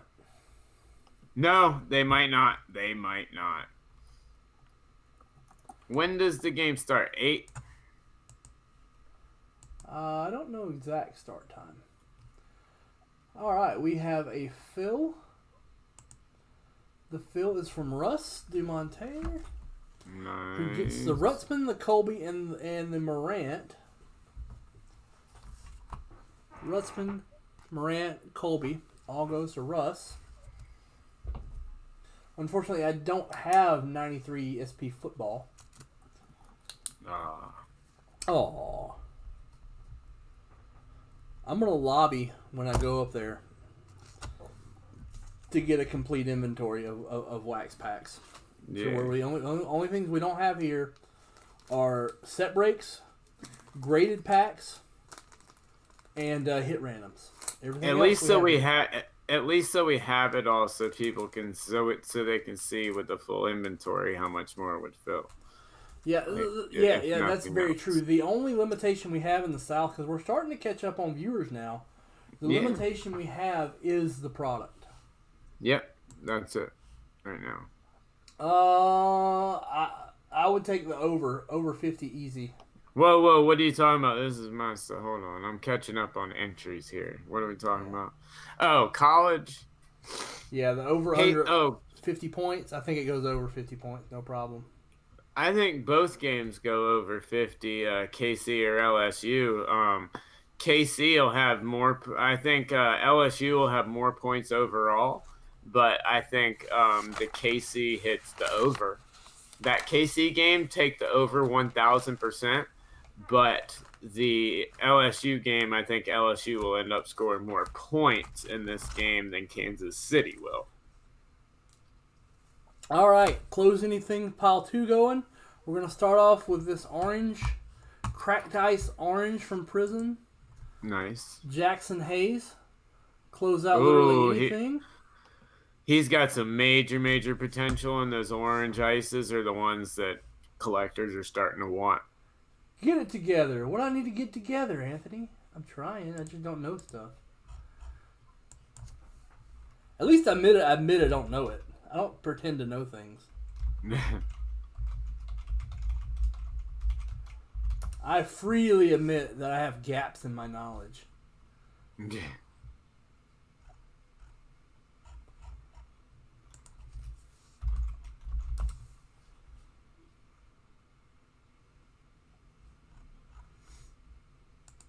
Oh, that's a decent card. What's that? Jackson Hayes. It's about I know, that's what I'm saying. It's about $6-7 on eBay. Not bad. Yeah, but the orange ices keep going up, and they're if it's centered nicely too. I'm telling you, man, those orange ices are gonna end up being like outside of the silvers. They're gonna be the retail ones that hold the most value. Those and then green. What is the jersey card? The green rookies. The green rookies are really, um, short printed this year. They're gonna start taking on a whole new level here in about 6 to 8 months. Yeah, it's the jersey card version. So. Oh, okay. Well, yeah. still nice. Still a very nice card. He's someone that I think is awesome. I think he's going to be great. I haven't seen him.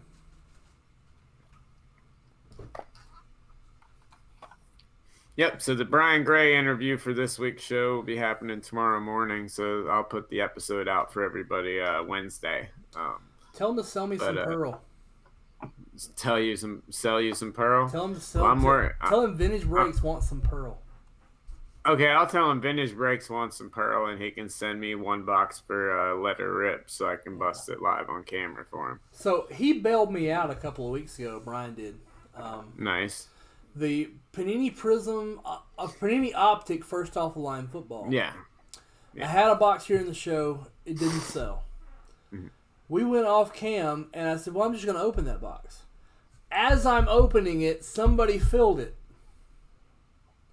So I'm sitting here going, well, I just opened that box, and you can't really go get those. Are really expensive off secondary market. Yeah. So I talked to Brian, and I know he had some up on the wholesale network. And I had to have him overnight a box up north so J5 could open it. Wow. That's crazy. At least it worked out though. Yeah, I mean, but it helps to know guys like Brian who basically has all this stuff he can step in with. Absolutely. It also helps him when you're a PC or a player that has cards mostly in his collection. Trust me, he's looked through his entire inventory for any rare Bryce Williams for me that didn't hit the market. Unfortunately, I've got all the ones that were in the shop now. I'm running out of ones to get. I'm close to owning every Bryce Williams card there is. Very close.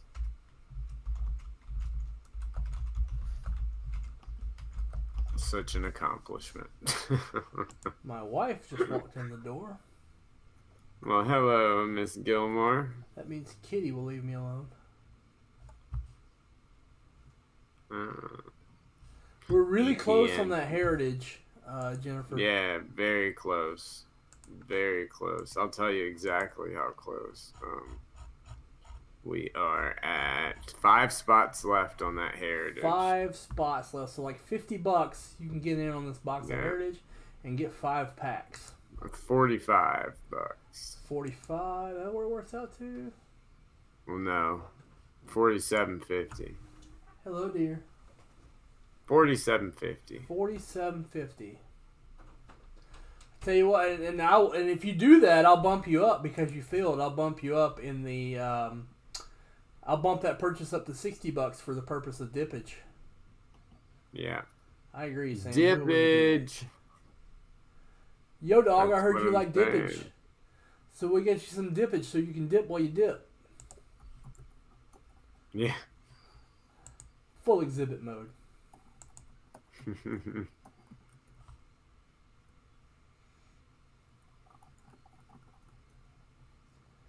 Anthony Torres just bought some spots. Is that before or after? Anthony Torres is the man.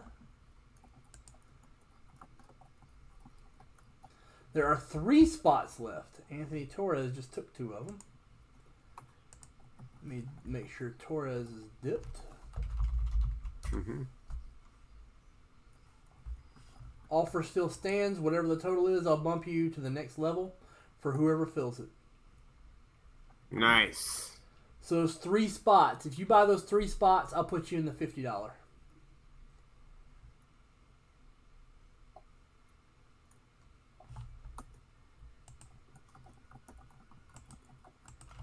This is going to happen, so I'm going to go ahead and get ready. Awesome. We're close. Yeah. We are on the 2. We just need to hand the ball to Marshawn Lynch and not pass. Yeah.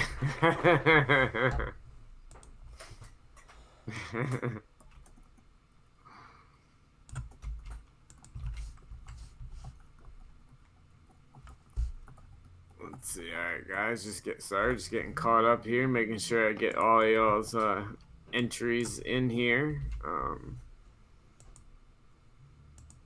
Let's see. Christopher Brown.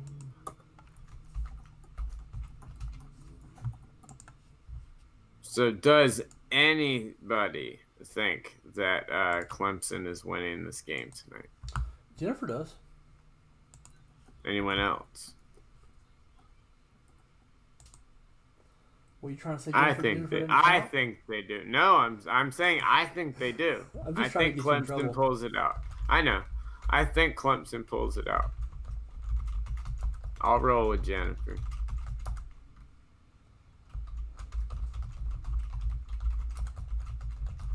But I'm right there with her. I think that it actually does. I think it becomes a massive upset. I think they hang with them. They put the points up with them.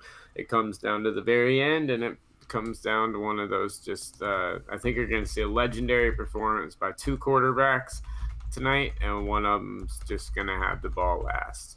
You know why I don't think it's going to happen? Why? Because of all the it's talent closed. They lost. Yeah, they lost a lot. It's closed. All right. Let me see. Sorry, Dean. But yeah, I know you know way more about college football than I am. I wouldn't in a million years tell someone to take my advice on it. I don't know the team's good enough, but that's my feeling, and you know I like going with the underdog a lot. So Russ got the last 3. I think that LSU will be able to run the ball tonight, which is something they haven't done all season but can do. Mm-hmm. That's what I just said. Oh, you think that's what? You think LSU's going to be able to I think LSU will be able to run the ball tonight. I do. Because of the weakness up front for Clemson.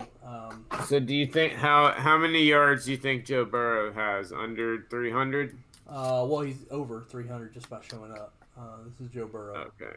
But I don't think he goes like 400. Okay. All right. That makes sense. I can live with that.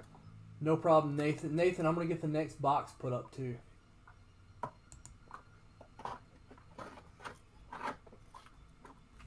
After I eat a cookie.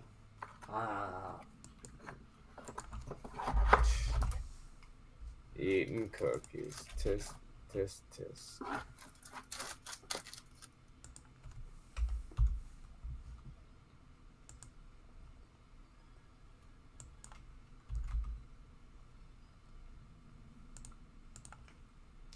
Dean, not a chance in hell.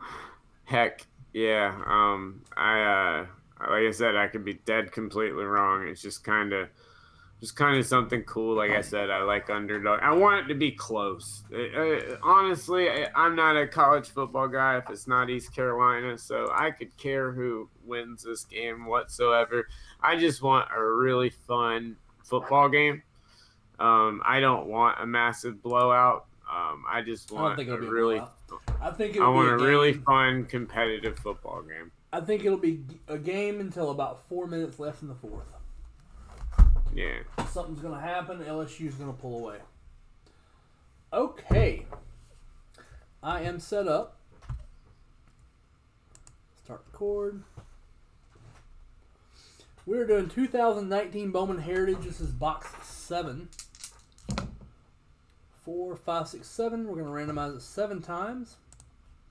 We have our names. 1, 2,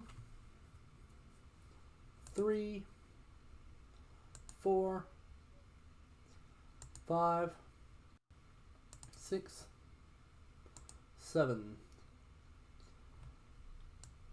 Here's our list. No. Oh, Russ. You gotta mention that. Oh. That game hurt me so bad. But in some ways, it was better for me that was a blowout because I got to like detach myself from it and not care so much. Yeah. That sounds like a cop out, but that's exactly where I was. Yeah, I feel you there. Nothing wrong with that. It's like I get really intense with Alabama football. I follow it really closely. Understand. I don't get angry about it because I'm not the one playing. So. Yeah. But it is a big deal to me. The success of the University of Alabama football program and the Atlanta Braves are two things I'm very passionate about. So. Right. All right, let's get to opening. Yeah, everybody rushed to get last. There's a new box up, Anthony. You can get last in that one. We'll probably break a couple of these tonight. It's that kind of product. Russ, I'm putting you in the 50 for that.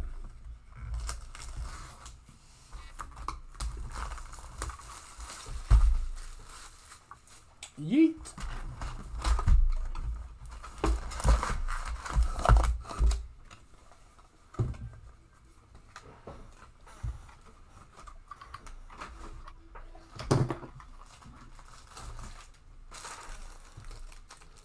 Huh. That's the way it has been in like 3 of the boxes. The very last spot has had the auto. That Wander Franco gold came out of the very last spot. Yeah.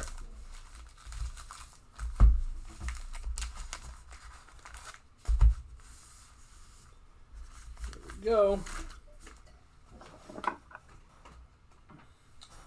Yeah, but to understand, so these products were packed twice.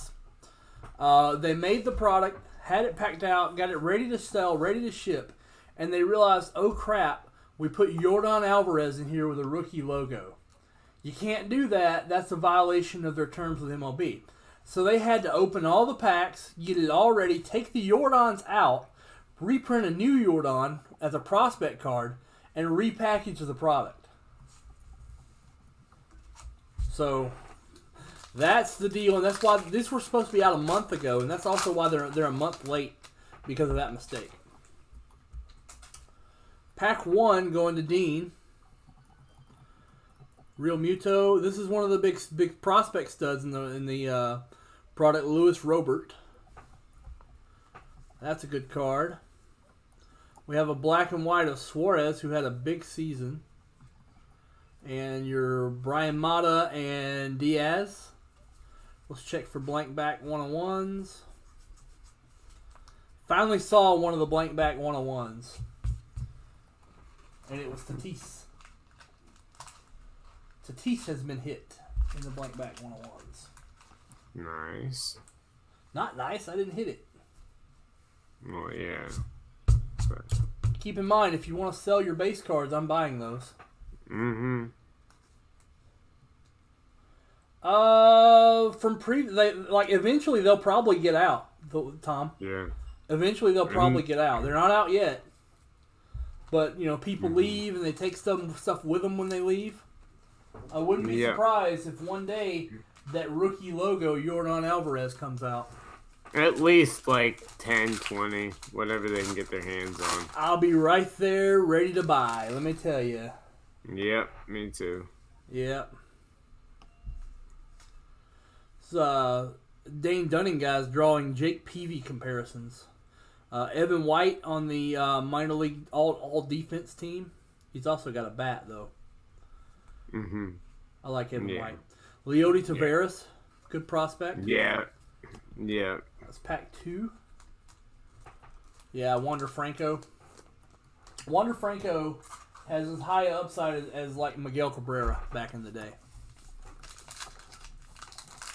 Dean Huff. Well, I'm not saying he'll be Cabrera, but right now he's got the pedigree to do it. He's got the chops to do it. Christian Pache, who is the best defensive player in the minors, also hits well.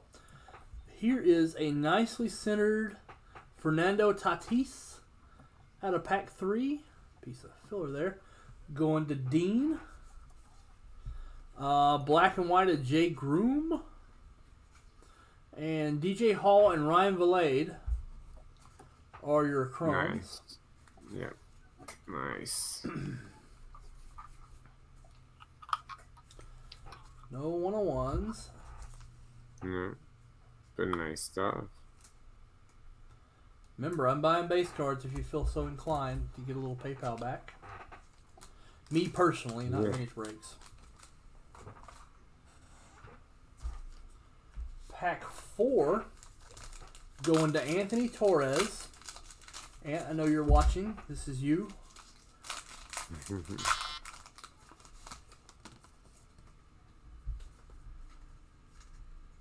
Eloy Jimenez.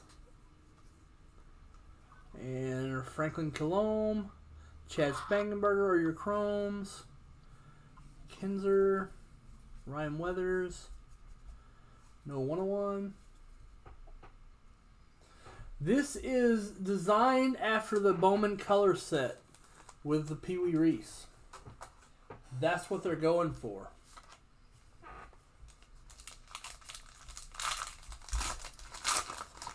So you see the back here. This is pack 5. Here's the back here of a Touki Toussaint. Yeah. Yadi Molina, Blake Rutherford, Forrest Whitley.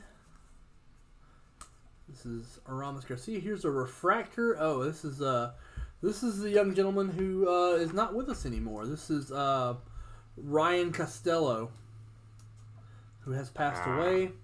Some Twins fans still like to have his cards because it's sad when your child in your org passes away, and these guys are kids. Yeah.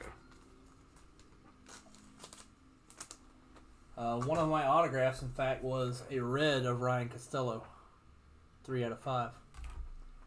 Oh, wow. Wow. That's crazy. Pack 6. Going to Dean.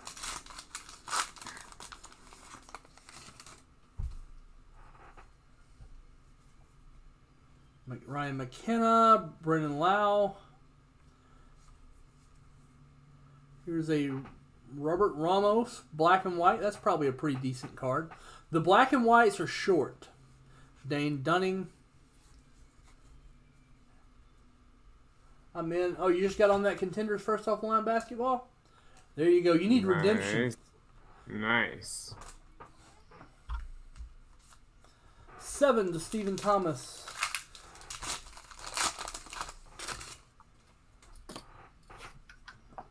Orvelis Martinez, Anthony Siegler, Big Chunk DJ Stewart, Alec Baum, a couple of base, Jonathan India and Dustin May. Jonathan India should see the majors this year. Nice. They made these cards before he passed away, and they left him in the set as a tribute. Okay. A lot of people were hammering him for him. I'm like, why are you hammering for that? That's a classy move. Yeah. Jordan Adams, good prospect. Kevin, it's a Rowdy Telez, swing and miss guy. Peter Lambert, Anthony Morjan, Jonathan Hernandez, Casey Mize, and Domingo Acevedo. Check the backs. All of them have backs. Pack 9. Going to Russ. Who is a big auto? Wander Franco is a big auto. Julio Rodriguez is a big auto. Vladimir Guerrero. Christian Santana. Jesus Sanchez. Ronnie Mercurio would be a good auto. Prospect for the Giants. Marco Lorano. I don't know how to say his name, but he's a big one. Yeah. We have our first color here. This is one of the big products in the set. Julio, big prospect. Oh, Julio nice. Rodriguez. Yeah. Just a base though. Yeah, but it's still nice. We have a gold here of Matt Manning. This is a yellow of Matt Manning, number 75. Nice. It is Matt Manning Day. It is. It's Rex Manning Day. Empire Records. Yeah. Great movie.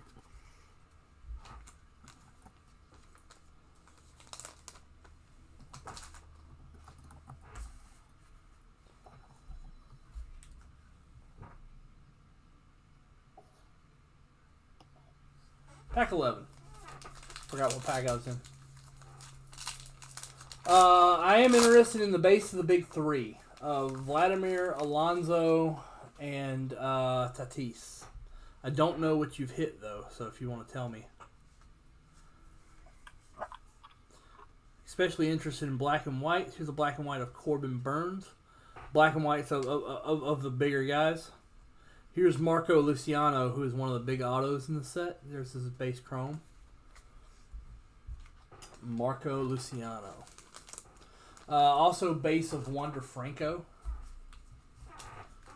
12 Anthony Torres here.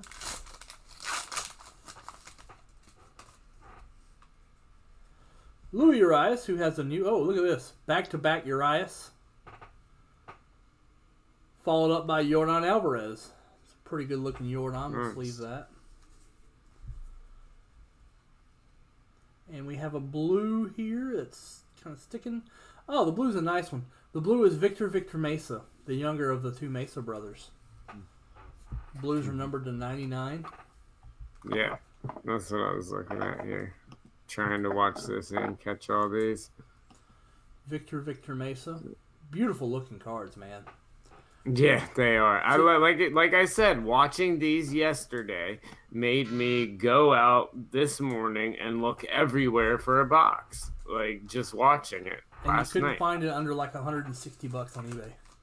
Couldn't come close to that. Yeah, they're about 160 like not on eBay. Yeah. No, you don't see back-to-back dupes. 13 to Sean Briggs. It's Franco Arcia, Aaron Judge, Ryan Mountcastle, who should see some playing time this year, and Sandro Fabian. Mountcastle should see some playing time this year. Yeah.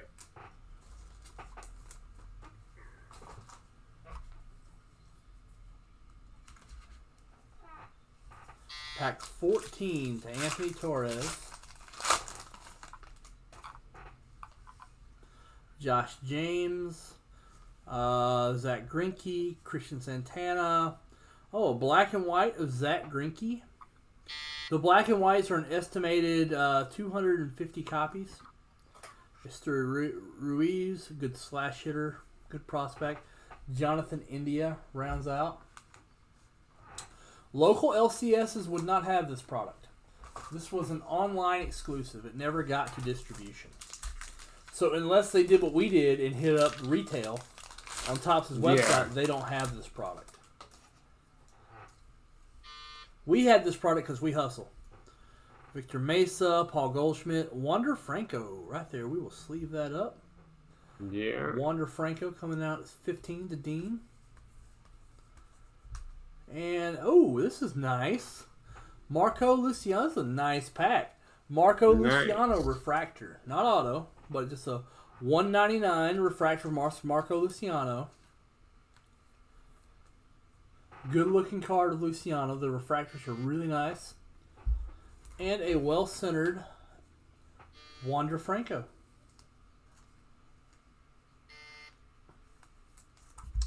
Drew is blowing up. Yeah, man, I'm about to have to turn the emergency stuff off, too. Yeah. Pack 16. Going to Russ. There we go. Yohan Moncada, Bo Bichette, Christian Yelich, Mike Baez, Brandon Crawford, that guy, Ronnie Mercuro, and one of the other big prospects in the set is Frodius Nova. Frodius Nova. Intro what? Pack The intro 17. to the song. The Machine by Pink Floyd. The song that he was talking about. Oh, okay. Before. Yeah. Oh, okay. I got you. Hey. Yeah. Hey. Here's a good card. Pack 17 leads off with the best picture they have used all year for Vlad Guerrero Jr. That's the best picture on a base card they've used all year for Vlad Jr. Going to Dean. Carter Keyboom as well. Kyle Tucker. Michael Chavez. That was a good rookie pack. And you get a blue. Look at this. Chrome and blue, both of Jordan Adams. Nice. It's pretty cool. It's a good player. Yeah. And look. Yeah, exactly. Keston Hiura. Like, this is a good rookie card logo pack. Yeah. These Vlad Guerrero singles are going like $4 for a base card, which is strong for a base card from a $100 a box product. So yeah, it's pretty strong.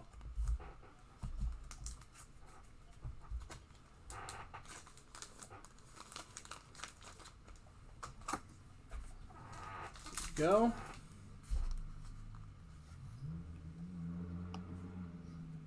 Oh, and so I need to send you that list for last hour. Pack 18 here. Jordan Adams, Nolan Arenado, a black and white of Darian Cruz. Don't get excited. He's never going to play in the bigs. He's not any good. No. Bruce Targetterol, Keegan Thompson are your chromes. Ryan O'Hearn. Hey, the packs can't all be winners. No.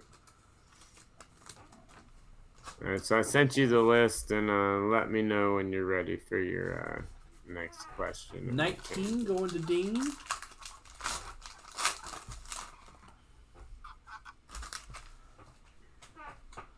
Ryan Barucki, Freudius Nova, Chance Adams, black and white of Christian Santana, Lyon Richardson and Brandon Marsh. Colby Allard's first card as a Texas Ranger, and it'll be his only card as a Texas Ranger in 2019. Check out his second half stats. Even better, check out his second half stats in one window, and in the other window, pull up Jack Flaherty and compare the two. Yeah. He's not better. He didn't have a better second half than Flaherty, but Flaherty had a historic second half. And he was right there behind him, like right there behind him. Pack 20 to Anthony Torres. Griffin Canning, underrated. Juan Soto. Refractor of Brendan Rodgers. Brendan Rodgers. I expect big things in 2020 from Brendan Rodgers. It will be his time. So we've got 2 blues and a yellow in this. We are behind on the standard color projection for these boxes. What's that, Nick? What's for me? What's for the D8?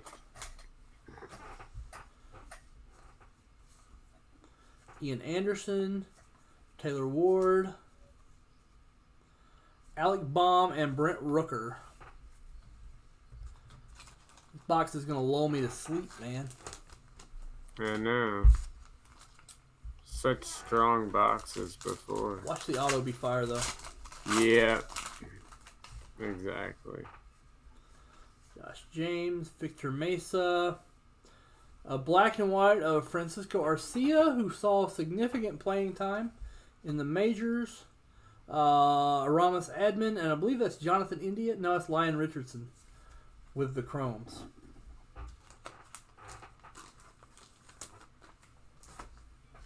Pack 23. Autograph is at the bottom again. Loiza. Williams Estilo, whatever his name is. Refractor of Matt Mercer. Jake Bowers. So yeah, we have again, the autograph will go to Sean Briggs in the last pack. Let's just see what it is. Nice. The last 3 boxes, the auto has been in the very last pack. Yeah. Man, don't buy open packs of these. Don't buy from an open box of these. Yeah. It's going to be a refractor. Seti Mullins, Joey Bart, Michael Kopech. And it is that Vince Fernandez. I don't know a whole lot about Vince Fernandez. But it's a refractor auto. I'll tell you. It is a refractor autos, and all the refractor autos numbered to 99 in this have gone really well. Sell value wise. Vince Fernandez, 3 in a row having it last. I don't think he's one of the high ones. No, he's not, but his even like his regular ones are, I mean, it's like $7-10. It's For like, the refractor? Oh wait, that might be the base. Let me see.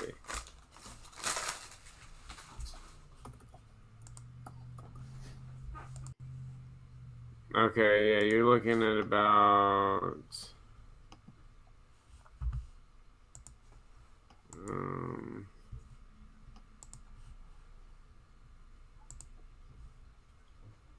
I don't know. I'm trying to see.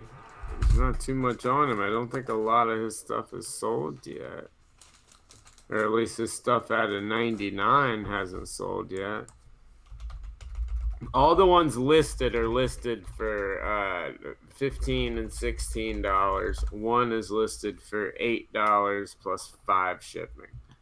So $10 to $15. Yeah, I'll say about $15. Let me take a look at his stats though.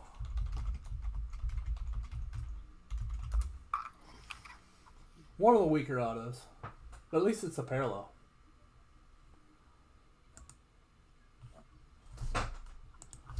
Vince Fernandez. Oh, that's why. That's why. June 7th, the Rockies' 24th rated overall prospect has been suspended for 50 games under the minor league baseball drug program after testing positive for amphetamines. Wow. So, I mean, he's from UC Riverside. He's got some upside. He hits a lot of homers. He hits a lot of bombs. In the Cal League, 24 homers with a 902 OPS. So the guy can rake. Just get him past the suspension, you'll be fine. Yeah. Yeah, absolutely. I completely agree with you there. Sean, Miguel Amaya is one of the best kept secrets in prospecting circuits. I'm a strong Miguel Amaya buyer. All right, well, we need to get probably the next question up. I've got yours randomed out. But we probably need to get the next question up. Okay, give me 1 second. Yeah. I have 4 boxes left of this stuff. Nice. So at least we've gone through 4 this weekend. That's good. That was our 7th. Nice. Even better. Yeah, I hate the Drew Herndon too. Oh, you mean the designated hitter? Okay, all right, sorry.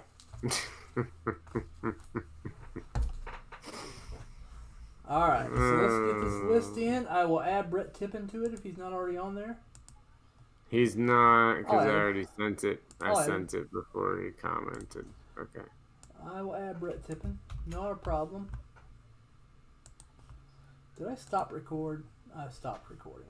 Good. Specials. Closeout Garbage Pail Kids. There are 2 spots left. Everybody that buys one is going to get a free Zion NCAA card from Prism. The bounty on the 2019-20 Panini Prism first off the line is a Zion Blue Prism. Very nice. Of course, we have all our regular specials running alongside. You will qualify for them too.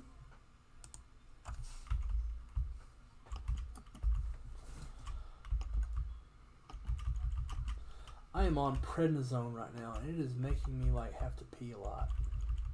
Yeah.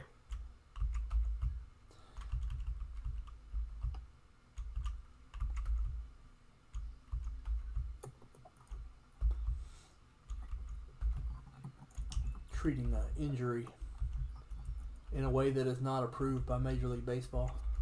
Right. Darn. That means I'm going to get suspended. Can't watch games for 50 games. Is that how it works? I don't think it counts for fans. I don't know. Okay, $10 break credit. We're going to randomize this sucker 5, 6, 7 times. $10 break credit. 7 times.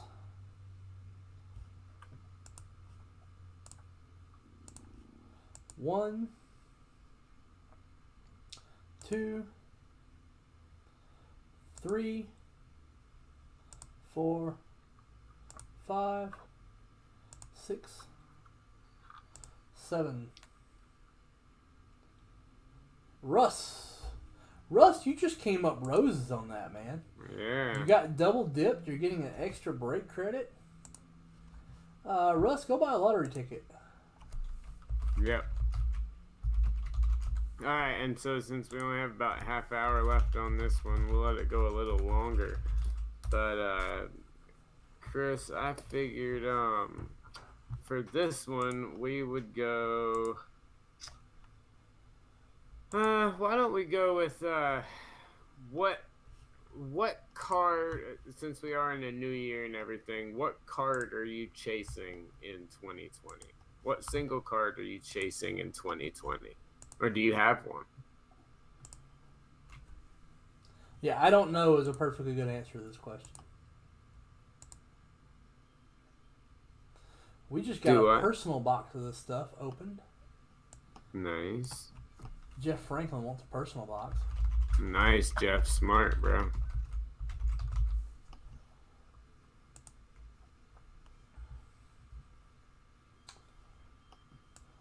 I gotta go in and dip Bronson. Bronson? You got in Contenders NBA first off the line, so that counts as a dip here.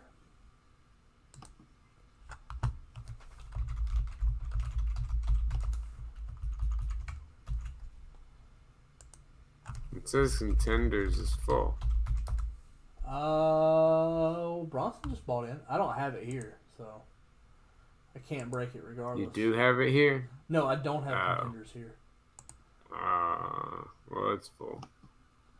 Yeah, Jeff, I see that. We're going to break it next.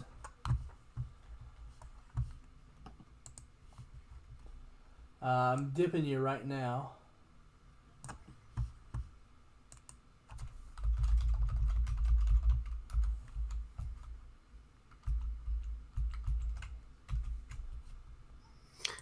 And to see me, right, Nick Gable? No, I'm just kidding. My show will be performing on the main stage one of those days, and I will be at the show doing quite a bit. So make sure you let me know, and we'll meet up for sure. We have 40 spots left in the 15 after Jeff Franklin did damage. Treat yourself. Treat yourself by doing damage. I'm going to go ahead and do Russ's gift card. Mm-hmm.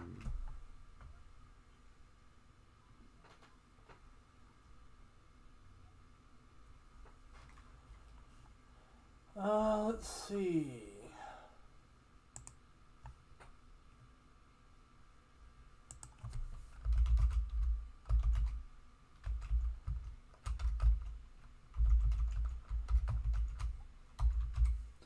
Russ, you're gonna get a kick out of this gift code ID. It's very Ed Orgeron-ish. Colonel Reb is crying in his Confederate handkerchief. That was a great YouTube video back in the day. Yeah. Y'all. Yeah, look up Colonel Reb is crying if you don't know what I'm talking about. Oh yeah.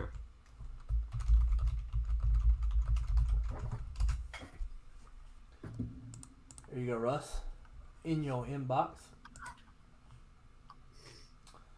Chase Young auto. Chase Young's going to be a monster.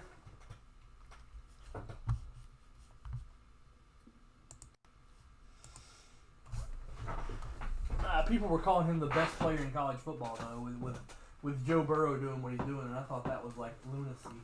But all right, I gotta open this fresh box, fresh 3-box kind of case, sort of.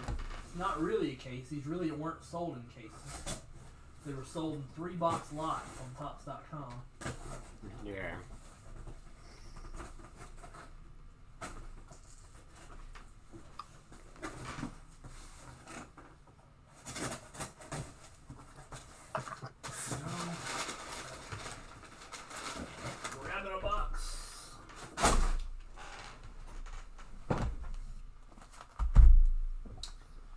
Dislike. Nick makes it a point to tell me he doesn't like my singing. You know what, Nick? You can shove it. I have fun. Nick's gonna put me on the scammers page for singing. Why not? People put me on there for work for more trivial stuff. Good gosh, I can't buy a break in that group sometimes. Pisses me off. Ready to just close it. Alright, I'm being completely serious. It's not my call, but still. You might see me walk soon. You might see me walk. You might see him walk soon. You might see him walk. Boss man, here's my 2 weeks. Actually, I'm going to put it in 2 weeks. That's not a job. That's not a theater show. It has nothing to do with the people actually affiliated. This was just all the insanity surrounding it. It's a little much to take sometimes. Yeah. Here we go.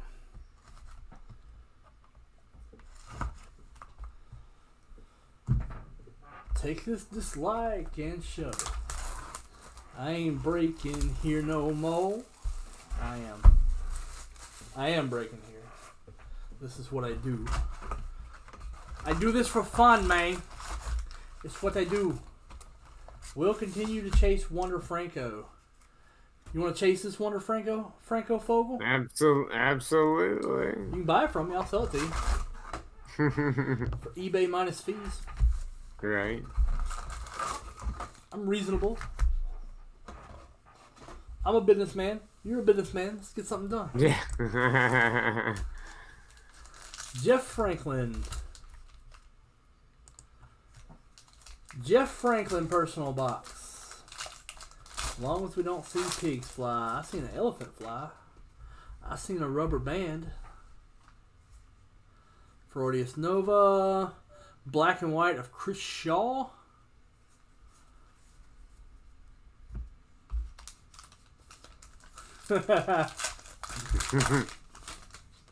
I'm a predictable Fogel.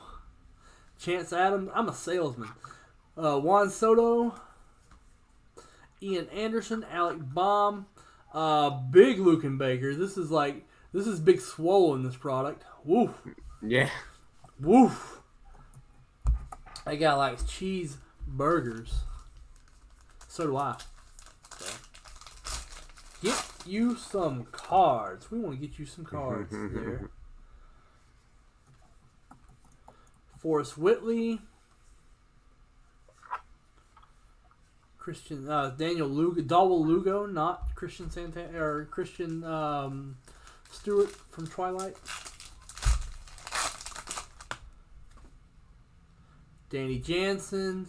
That's Cal Quantrill. This is Kyle Wright. This is one of the top prospects, Novier Marte. Ian Anderson, black and white. That's a good card. I'm a big Ian Anderson guy. Ooh, we have a Helio Ramos, one of the bigger prospects in this year's Bowman. Helio Ramos gold, numbered to 50. That's got to be a pretty good card, like a good little $40 card there.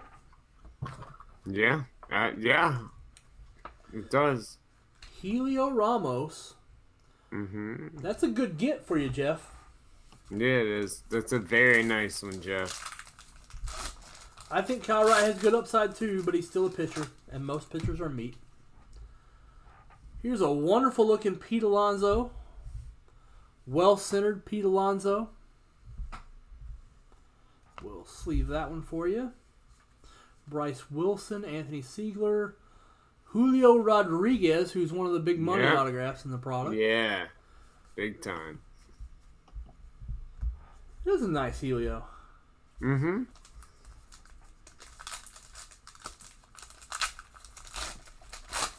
It's a gold refractor. I mean, of a good player. Refractor in this pack. Alec Baum, Rowdy Tellez. The refractor is Christian Santana. Not as good a guitar player as Carlos.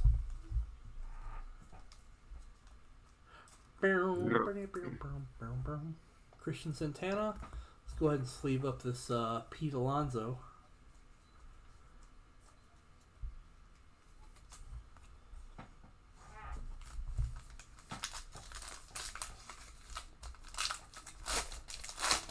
Wonder if that auto's in the last pack. Yeah. This all three of those boxes where the auto was in the last pack came from the same 3-box lot. Yep. And they've all been decent. They've all been okay. This is a new 3-box lot. We have Mookie Betts in a black and white. That's a good card. Ronnie Mercurio, good prospect. The black and whites are around 250 copies, according to the math. Yeah. Bellinger, Ruiz, Miggy. That's Brendan McKay, Ryan Mountcastle, Blaze Alexander, Royce Lewis, one of the top prospects in all of baseball. Royce Lewis. Get you a good Nolan Ryan. Get you the Ryan Venezuela.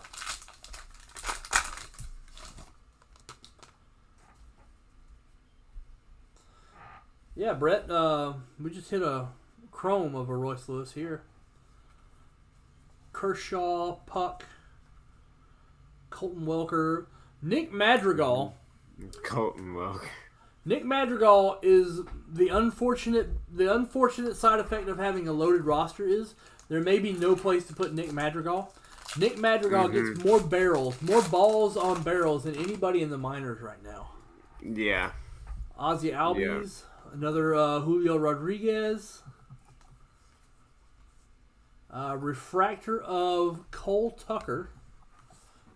Jake DeGrom rounds out the pack. In Your Dreams. Oh, man, all you gotta do is pay money for it. No problem. You can make more money. You can't make more Ryan Venezuelas. Look at it that way. You can always go out and earn more money. But you can't go make a fresh Nolan Ryan Venezuela. Wander Franco base. Oh, here's your autograph. Yeah. Wasn't in the last pack. This is Ryan Costello. This is not one of the good ones to pull. Hopefully we'll pull some other color for you. But Ryan Costello is the gentleman that unfortunately passed away. Mm. Ryan Costello. That one's definitely rough right there. Yeah, it's rough. But, we hit a good gold of Wander Franco, and that all goes away. Beautiful. Our blue of Wander Franco is still $100, so. Nice. Bo Bichette. Mm-hmm. Black and white of Daniel Johnson. Nolan Gorman, who should see some playing time next year. You still won't be able to copy that card.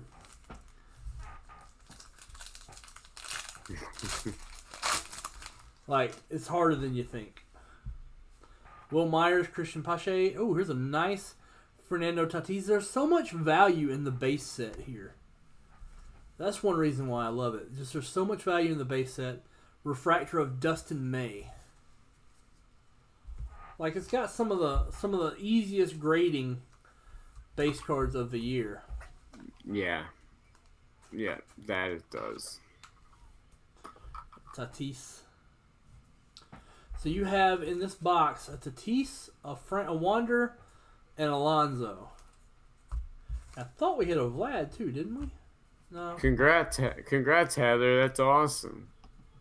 62 Koufax in the mail. It's always a great day. That's a good mail day. Yeah, it's always a great mail day. Yeah, Nick, that's only the case when a guy does something that makes collectors want the cards. He didn't get to the majors. Right. Lyden Richardson at the end there.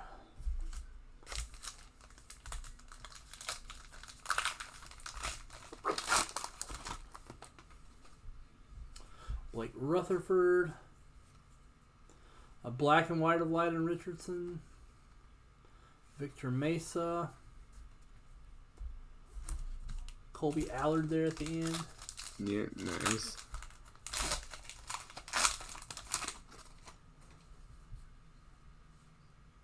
Brennan Lowe. Orvelis Martinez. Eloy Jimenez. We have a yellow of Blaze Alexander. Decent prospect.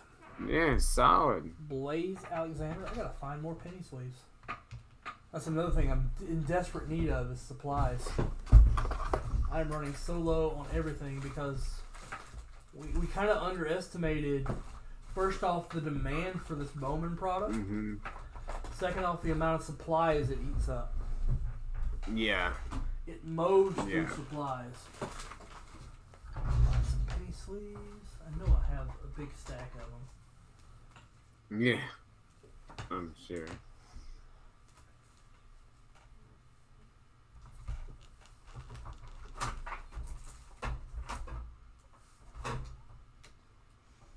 Why do I not have penny sleeves just at the ready?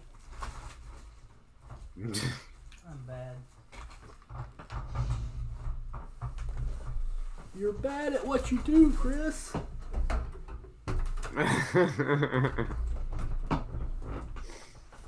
Nah.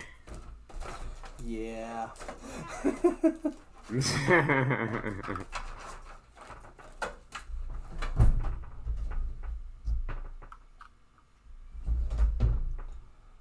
All right.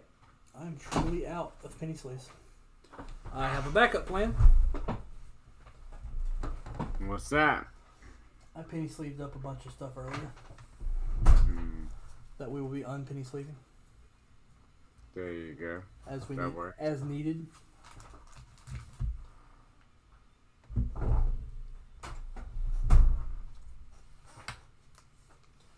Here we go. Mm-hmm.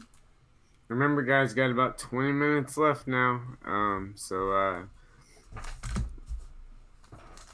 make sure you do answer what is the card that you are chasing in 2020, whether it be vintage or maybe it's a card that's not even out yet, but it's going to be coming out soon. If there's a card or something you're chasing in 2020, drop it in the comments and we'll random that off for some great credit here at the end of the hour. Well, that was a pretty darn good pack right there. Back to back to back was Wander Franco in a chrome, Julio Rodriguez in a chrome, and Vlad in a base. Nice. Yeah, that's a good little run right there. Heather, anything. Just whatever 2020 is bringing for you, like your collecting goal for 2020. And Jeff, my pick to win it all in the Super Bowl now that it's all said and done, Kansas City. They weren't my original pick, but I think Kansas City now. I am still going with New Orleans. I think New Orleans won.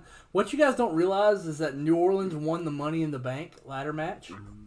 They did. So they can rush in and pin the winner and take it. I think the Money in the Bank winner. Unfortunately, the Fiend is a Panthers fan, so he's going to drop in and stop that from happening because, it's done, Can you imagine if the if the NFL had kayfabe? Oh, it'd be so awesome. They'd be so great for it. At least corners and wide receivers, they'd be entertaining. Keyboom. All right, let me fix this light for nighttime.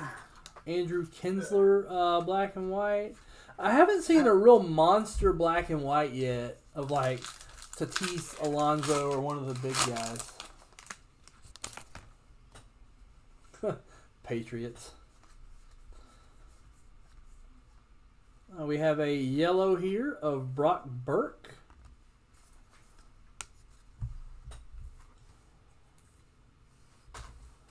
Brock Burke yellow.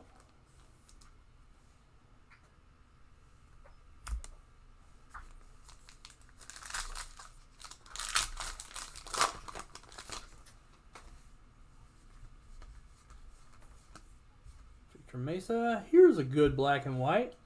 Shohei Ohtani black and white. It's probably a few bucks right there.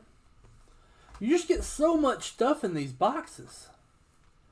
Like there's just a wealth of stuff that comes out of these boxes that people chase. I know. If they're all... Jonathan Loaiza. Here is a orange.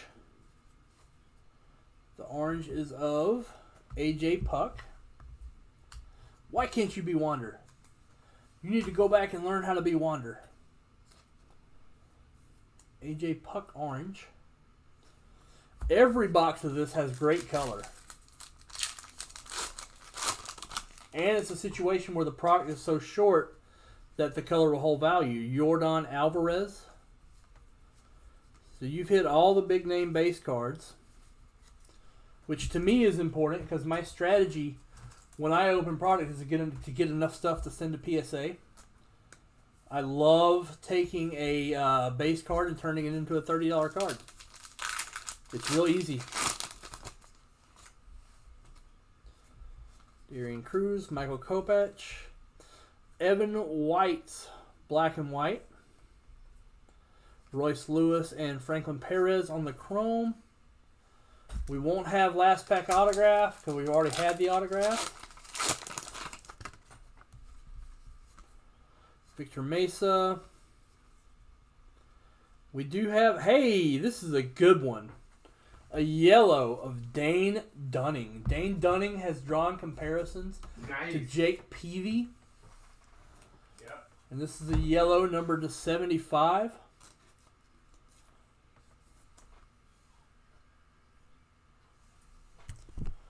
Get this in a sleeve. That is a great card. All right. Not the best autograph, but we still got good value out of that. All right. Let me get this straightened up. I got to clean off my desk a little bit. Yes, you do. My desk is a nightmare right now. There's just too much stuff on it. Hopefully I'll find some penny sleeves when I move stuff off my desk. Yeah. Alright, now let's put this stuff in a little bag. Thank you for doing the personal box, Jeff.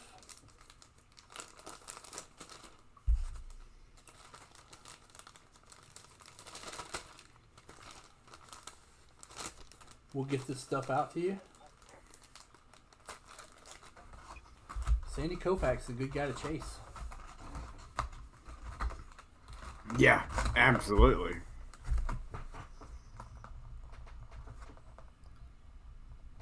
All right, Drew, if you want to take over for a second, I have to go on a bathroom break. Sorry, it's the prednisone. Be right back. Yeah, sure. So anyway, guys, we do have 13 minutes left. So like I said, drop a comment. Let me know who you are collecting this year for that $10 break credit. Heather, I don't know if you are you guys in the Facebook groups at all? Since you are on YouTube, I don't know. But there's some beautiful Sandys that I saw just pop up today. If I can find them once we're off tonight, I'll hit you up and let you know. Yeah, Jeff, that was a nice box. Nice, Nate.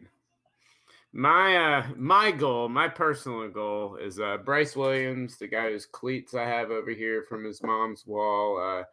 Big guy from college that I knew. I have every one of one already that's important is black finites, all his superfractors. But my goal is collect every card of his because he doesn't have a lot. Not including printing plates, I'm down to 3 101s left and about 12 to 13 cards overall, including printing plates, probably 30. But, we'll get there eventually. But my goal is just every and any Bryce Williams card that I don't have.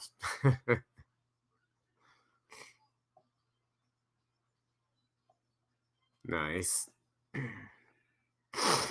And I'd like to have probably I'd really like to have one of the Julius Peppers autos that came out this year, whether it be contenders, impeccable, any of those. I'm sure he'll be in National Treasures. Any of those autographs, I'd like to chase down with Julius Peppers probably this year, just because now that he's gone from the team, I have his auto on a bunch of other stuff, but I'd like to have a veteran auto of his since he has no rookie autos. The only ones I have are in person. Nice, Lauren.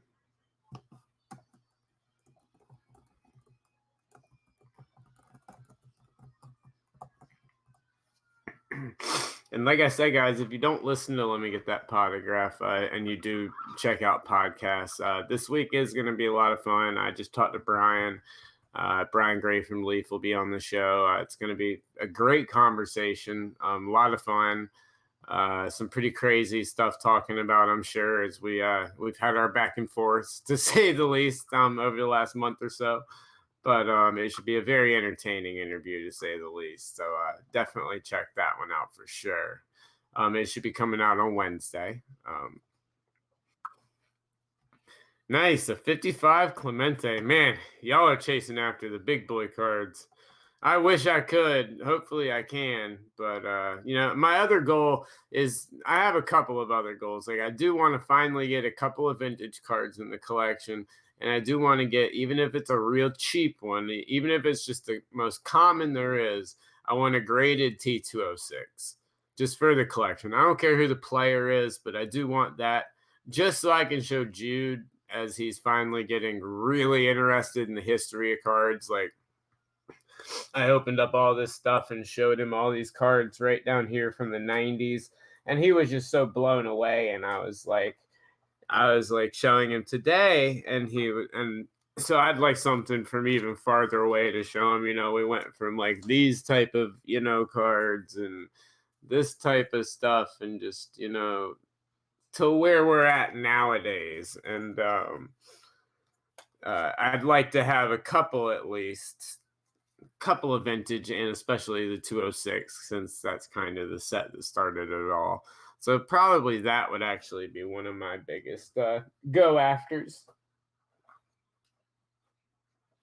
And for any of y'all that didn't hear, I did. It's been pretty crazy. We were on the cover of Sports Collectors Digest, for the podcast episode on last month's issue, and now I will be writing a feature article for an upcoming edition of this magazine, and we'll be writing for him now as well. So really, really looking forward to that. But pretty cool to actually be on the cover of it. Was very excited about that as well. It's been a crazy 2020. A lot of fun.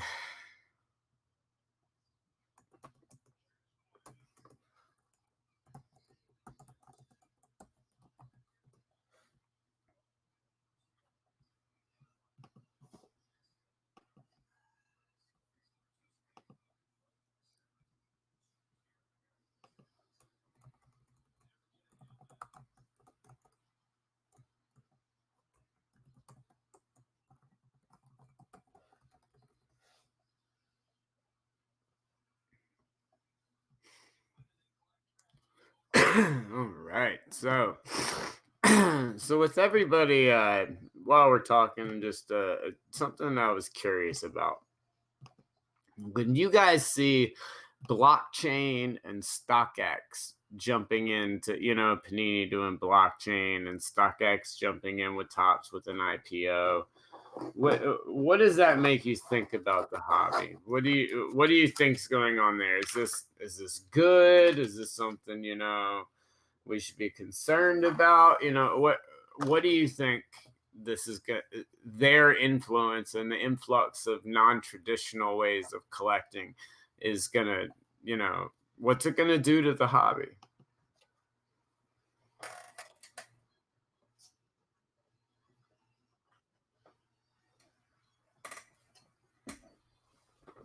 Because I've been curious for a while. I mean, I have my feelings, but I'm very curious to see what some other people have to say and what they feel, this whole thing is all about.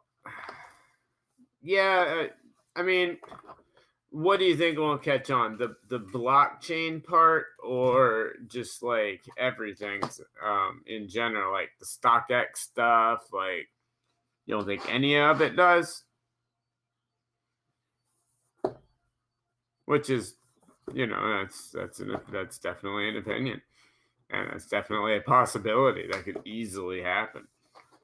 Sorry, cleaning up the Rocketbook here. One of the greatest things ever. If I could find my water. Where's my water? There it is.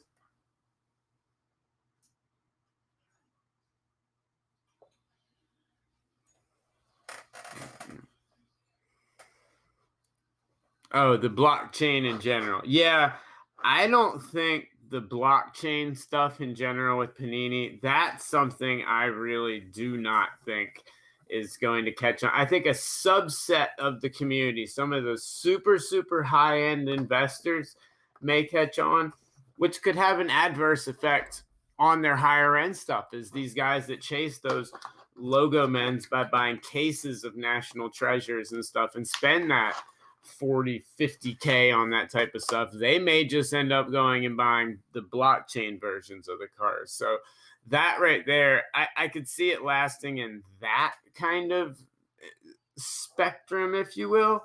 But I don't know if I really don't see it catching on to the mass general public, at least until supposedly once they do a couple of these runs, then they're going to start actually introducing insert cards into the sets, into like regular pack pulled sets, that certain cards are going to be part of their blockchain thing. Now, how that works, I guess that's when you get the physical card and you can sign up and be part of the ledger. And then I don't know how the value determination and all that stuff is worked. They haven't gone through that yet.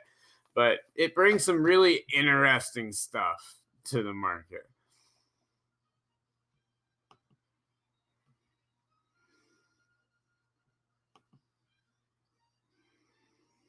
Russ.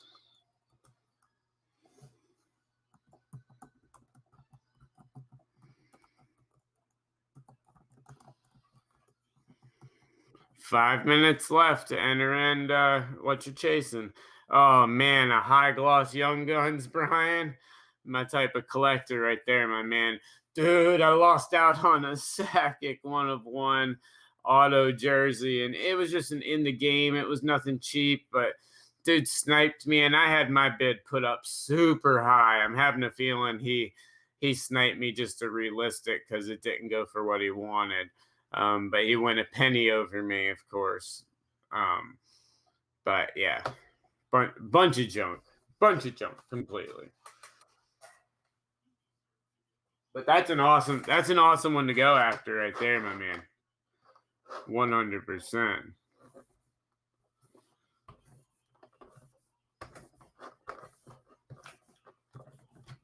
Any of y'all ever used a Rocketbook before? There's new awesome books that are erasable, but they're erasable ink that you wipe off. So it's kind of like a whiteboard, but you use pens and a cloth, and you can set it up at the beginning to where if you scan it with your phone, no matter which one of these you highlight, it scans it right into your phone and uploads it so you have your notes. They're really cool. I love Rocket books. I recommend them to everybody. Funny thing, it's not really ink. Yeah, I know. Does it with magnetism. Yeah, it's really cool. Hey guys, do you like Mike Trout? I've heard of him. I have a pile of Mike Trout inserts. They're going to go in order to people who fill packs. From top to bottom, in addition to the single card bounty to fill packs. Right now we have the Jackson Hayes. We're going to put those up as well. So you'll get a Mike Trout insert along with it. Very nice. Michael Chavis is good, not great. Yeah. He's an MLB role player on a championship level team. He may have moments and sparks of greatness. I do not see sustained greatness from him. But I do think highly of him as a player. Successful player. Definitely. But not a star.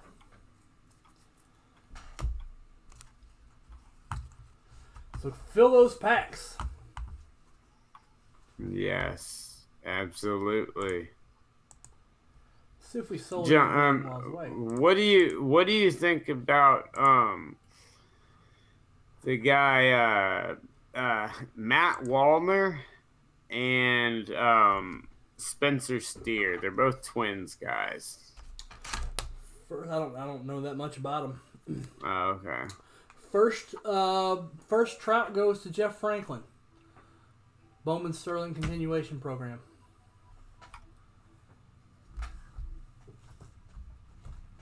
Jeff Franklin getting in.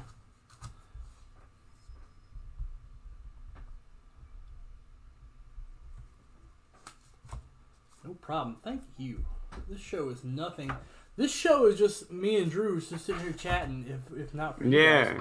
And we can do that anytime. Matter of fact, we do that a lot. So yeah, we do. These dang 3-hour phone calls. We gotta stop that, Drew. My wife thinks you're my girlfriend. I know. I hear you, man. I would certainly go after someone prettier. Let me just clarify that.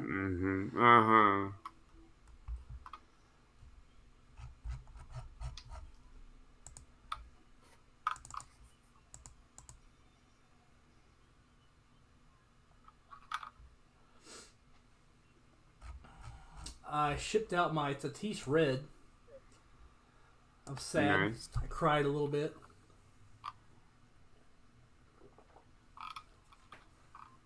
It was my baby. Thankfully, right after I shipped it, I hit the wander. So that's nice. I got a new pull to give my affections to. And I do mean affections. If you buy cards from me, know they have been well loved. Right. Of course. Of course. PG show, Chris. PG show.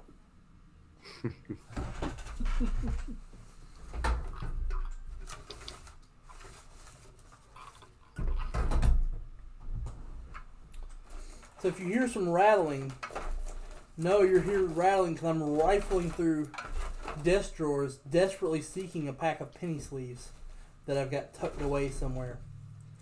I'm finding gobs and gobs of team bags because Cardboard Gold had a bulk sale on team bags. So the end result is me having stacks and stacks of team bags everywhere. Damn. Seriously, wow. I spent $100. The sale was so good, I spent $100 on team bags. I use team bags to ship everything, though. Yeah. What is this? Oh, no, those are team bags. It's misleading, too, because the team bags are the same width, same thickness as penny sleeves. Right. So if you find a stack of team bags, you'll think they're penny sleeves when you first get your hands on them. Yeah. What's all these sapphire cards doing here? I got weird stuff. I've come to the point where I'm just going to have to pay somebody to come in and clean my office. If you're local to Atlanta, Georgia, Want a little side gig? Come clean my office. You'll be well compensated. In money, cards, and friendship. Friendship is magic. Friendship is magic. That's what My Little Pony tells me. Yeah, My Little Pony would be right. My Little Pony, My Little Pony. I'm so going to get made fun of for this.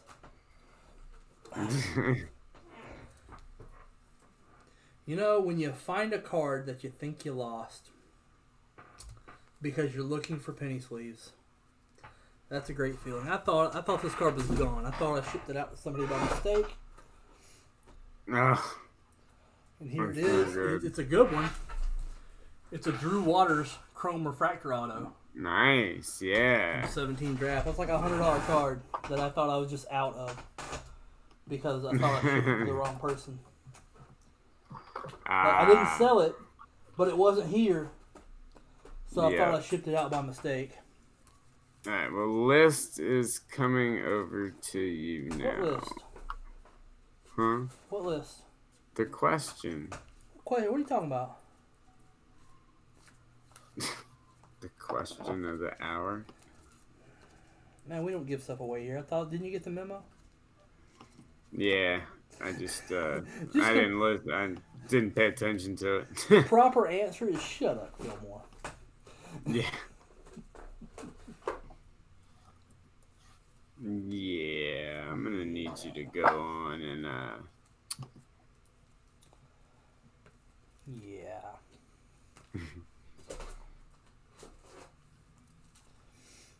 Did you file your TPS report? Speaking of Nick Madrigal. Yeah. Bowman Sterling auto Nick Madrigal. I think really highly of Nick Madrigal. I think he's going to be good. I think he's going to barrel up the ball. I don't think he's ever going to hit for power because honestly that's not his game. And people that don't hit for power just don't all of a sudden hit for power. He may have a year just because that's how baseball goes, and as people, work out professionally, they put on muscle. He may have a year or two where he hits like 20, 25 homers. But I wouldn't expect like light tower power from him. Yeah. All right.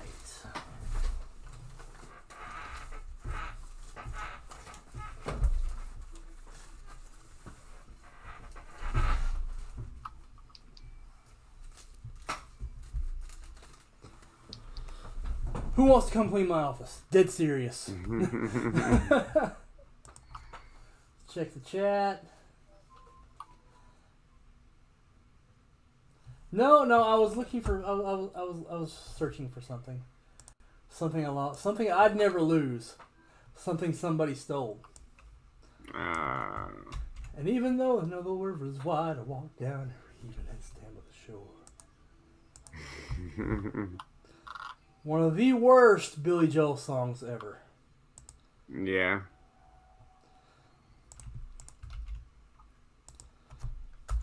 Getting the list, checking it twice, making sure that Nick Gable is not entered twice. Is this the Kyle Wright on here? Do what? We got a Kyle Wright on here. Is that the Kyle Wright? Oh, whoops. Sorry. Hold on. I had their names with it, too. And then I didn't put them on. Hold on. I put the wrong one. No, but do we have a customer named Kyle Wright?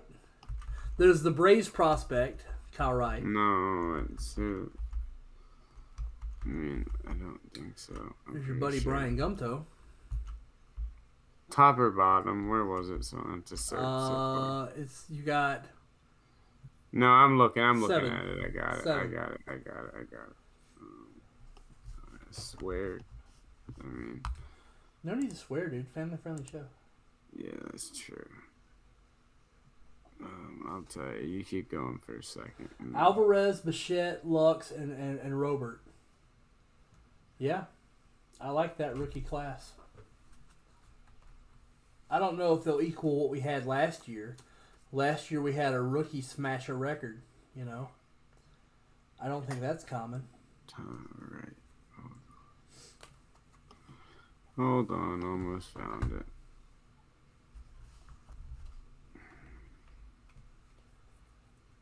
I'm the same way, Russ. One of my default eBay searches is newly listed by it now of any random search term.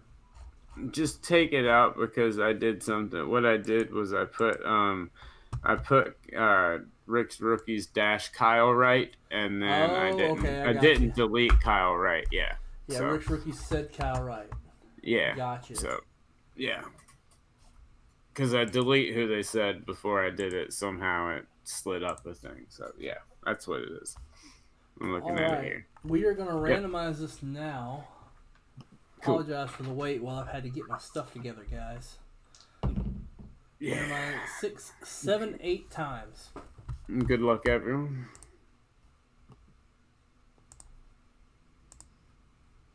1, 2, 3,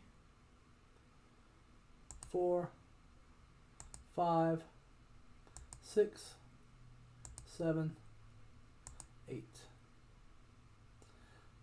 James Ector, the Threat. Congrats, my friend. So, I'm going to send you out your gift card. The best two options we have in South Stock are, of course, Prism First Off the Line Basketball. Yes. And we have Heritage Baseball. We have 4 boxes of it left, so we can bust through these 4. Either way, let's get a second win before this national championship game. Honestly, I don't see us going long into this championship game. No.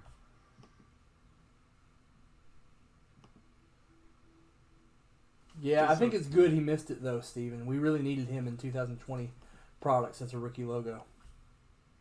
Yeah, I just don't like the way they did it.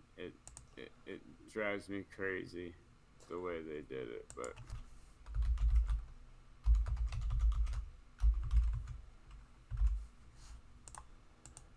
You gotta have a cutoff, though. Yeah, but the cutoff was... I don't know. It was no flexibility. The cutoff was done on purpose. Like, all of that stuff was done on purpose. I mean, it's their call, though. Like, I don't know. I know. Like, I really don't care. Because I think it was a good decision for them from a business perspective. It is. It's a great decision from a business perspective. Well, you have to be careful. You have to protect the industry. Of course. You know, I mean, if the card companies aren't making money... I just don't like what they did with what's-his-name in Finest this year that we talked about on the show. Let me look it up on the show where he had rookie cards last year and rookie cards this year because the way they split it up. You shouldn't be able to split them up between 2 different years. Well, that's what they would have done with Jordan. But see, that's not fair. They shouldn't be able to do that. But that's what would have happened had they just said, nope, we're going to keep him out. Let's see, that's why a lot of these guys aren't going to be worth much is because they saturate their autos. But Jordan, instead of being an update where he would have had very, very little true rookie autos, he's going to have a full season slate worth now. So okay, we're going to add to the rookie pile, or to the bounty. Let me make sure I'm on the right screen. Next person to close, we're on the close pile. We're adding this Vladimir Guerrero Jr. 1995 SP Top Prospects PSA 8. Ooh la la. So we got a graded card in the kitty. Next person to close. If you want to make sure I have it in the South, go ahead and ask. Jackson Hayes and a Vladimir Guerrero SP Top Prospects. PSA 8. Those are tough grades, so 8. So yeah. 8's not a premium grade, but it's still tough. It's a very tough grade. Well, no, actually, the 85 is not the true rookie card. The true rookie card is 87, but the 85 is so scarce and got more clout. It's more about clout than anything. This thing about true rookie card or whatever, it doesn't exist. It's fake. No, I know. It's clout. Cal Ripken, his true rookie card is 82 tops. 82 tops, yeah. But the most coveted one is the tops traded. Right. Because if your choices are him on his own card with the full picture or him with a 3-up in the same year, you're going to take the one with him on his own card. Yeah, agreed. Well, do you want me to throw up another question for this hour? Let's do it. All right. So I figured we would go with, since we've got football coming up and national championship game tonight, let's go with what player coming into the NFL, what player do you think is the breakout rookie next year in the NFL? Like top rookie in the NFL hobby-wise. Like who's the hobby darling in the hobby? Well, a lot of people are going to say Joe Burrow, and I agree with that. Oh, okay. See, I think other people. But, all right, so then what would you like to do? No. We can still do it. I mean, if you agree Joe Burrow, that's fine. Just say it, Yeah. It's still a valid discussion because some people are going to say Chase. Some people are going to say somebody else. Yeah, that's what I thought. So and keep in mind, Joe Burrow's only the breakout if he goes to the right team. Exactly. And I don't think he is. Cincinnati. Exactly. Like I That's don't why think I wanted this is to have open this shut. discussion. That's why I wanted to have this discussion. I think Joe Burrow is the best passer we've seen in college football since like Danny Werfel. Yeah. So do I. He's a better passer than Tua. He's Jerry Jeudy is a great pick. Oh, look at there. You guys, good job. The check is in the mail for saying my guy Jerry Jeudy. Yeah. Tua is not busted. His hip will be fine. The hip injury he has is not like what Bo Jackson has. And keep in mind, if Bo Jackson had that hip injury now, he would have still been able to recover because of the way medical science has advanced. Exactly. In a heartbeat. Yeah. Bo Jackson would have missed half a year and been fine. Yep. Deep play threat like John Brown. Jerry Jeudy is an all-play threat. Jerry Jeudy can go off anywhere. Around. That's actually kind of one of the guys I hope the Panthers, if we don't go quarterback, that's one of the guys I hope we target. Jerry Jeudy is not Calvin Ridley. Jerry Jeudy is better. I know. That's why I want him paired with DJ Moore and Christian McCaffrey and Curtis Samuel. I think he's perfect. I still like Burrow as a top prospect. Is fine. Yeah, I agree, Todd. He's probably one of the top prospects. It's just I think a lot of other rookies are going to be taking his hobby attention because they're going to be performing well while he's stuck in a place that, let's be honest, they're going to have to build a team around him, and he's going to struggle mightily year one. Cincinnati still has A.J. Green. Yeah. A.J. Green, Burrow to Green should scare it should, and it would have 5 years ago. Who's their tight end? No, A.J. Green still got it, man. He does, but it's not the A.J. Green of 5 years ago. A.J. Green, if he can stay on the field, and that's the key, A.J. Green has to stay on the field. But he's still. I think AJ Green has all the talent he had 5 years ago. It's just, does he stay on the field long enough to use it? Yeah. Well, there you go then. Yeah. I think if he's got an incentive like Joe Burrow coming up, I think he does. Well, we shall see, because he's going to Cincy. Yeah. I mean, Trevor Lawrence next year would be better than Joe Burrow this year. I don't see that happening. I don't see anybody being as good as Joe Burrow this year. Although I was impressed by Trevor Lawrence's midseason adjustments. Trevor Lawrence early in the season was extremely predictable, and people started predicting it, and he threw a lot of interceptions because of that. He really turned it up.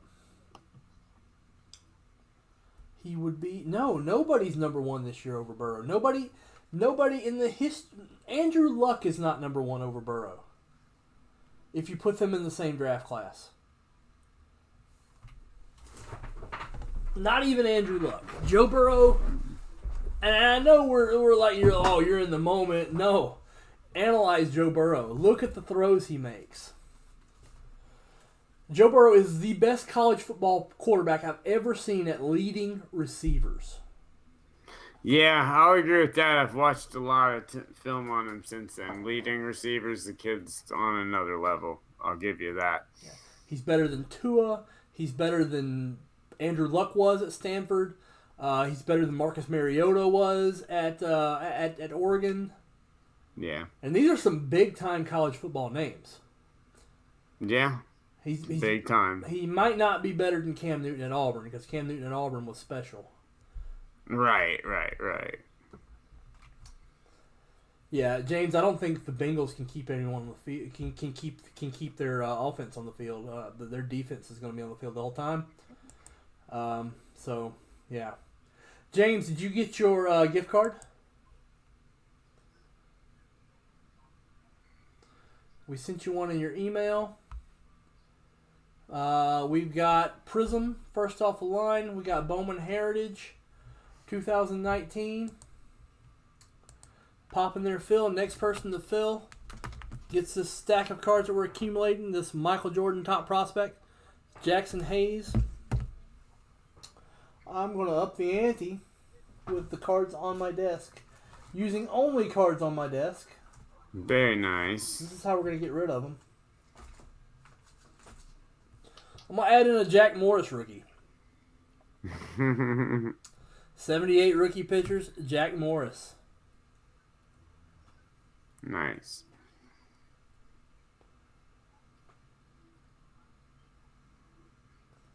That goes in the pile.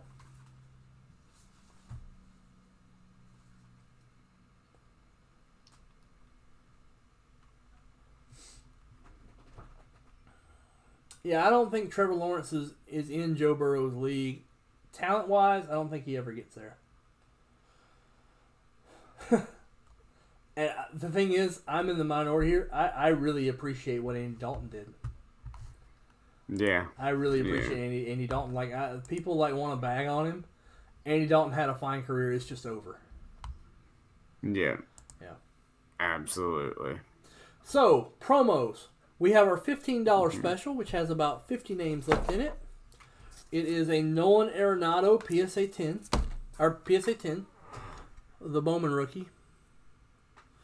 Juan Soto update PSA 9 rookie. Gleyber Torres update PSA 9 rookie. And a Shohei Ohtani update PSA 9 rookie. We're going crazy with the updates. We have our $50, which involves this Juan Soto PSA 10 Chrome update. It involves a $100 break credit and this nice Nolan Ryan 3-color patch from the Texas Rangers days. Bounty is this blue prism on Panini first off the line. Garbage Pail Kids pack. There are 2 spots left. Each spot gets a Prism NCAA of Zion Williamson. Do some heritage. Yes, James, I have 84 Donruss. Matter of fact, I have 84 Donruss at the ready. Boom.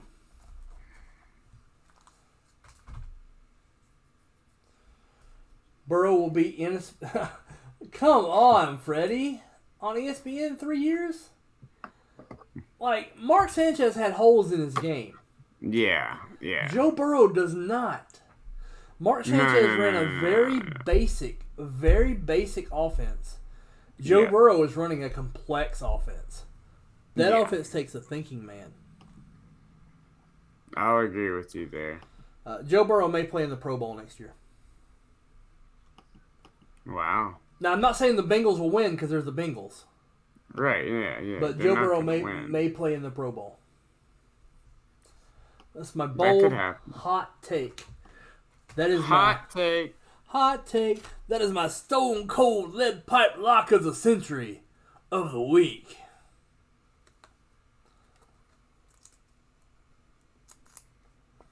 Who's better than Burrow in this draft class? Tua? I mean, I like Tua, but I'm not picking up what you're putting down here. Now, they won't win. They're the Bungles. Yeah. They need much more than quarterback. If I'm them, I'm seriously looking at trading the pick. Yeah. They're not gonna because their fans are gonna hammer them.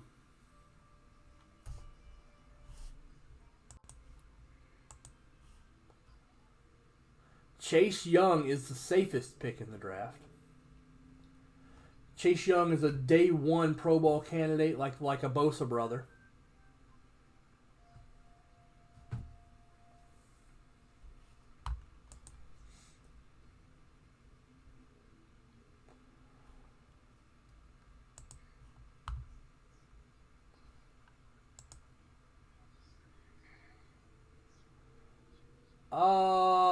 There was more going on with that, Freddie Weedo.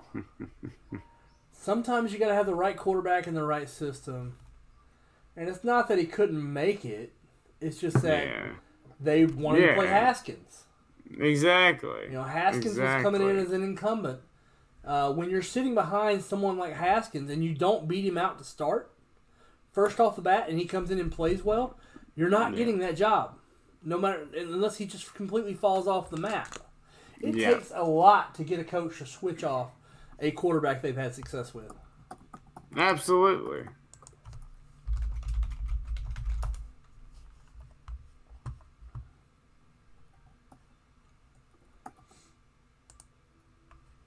Absolutely. I couldn't agree with you more. All right. Turning this coffee on and be right back. Joe Burrow has a 204.6 passer rating. Jesus. Granted, it's a little misleading because the SEC didn't play defense this year.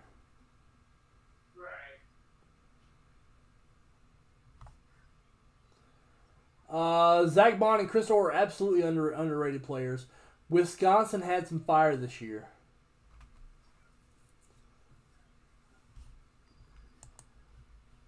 I liked Wisconsin's year.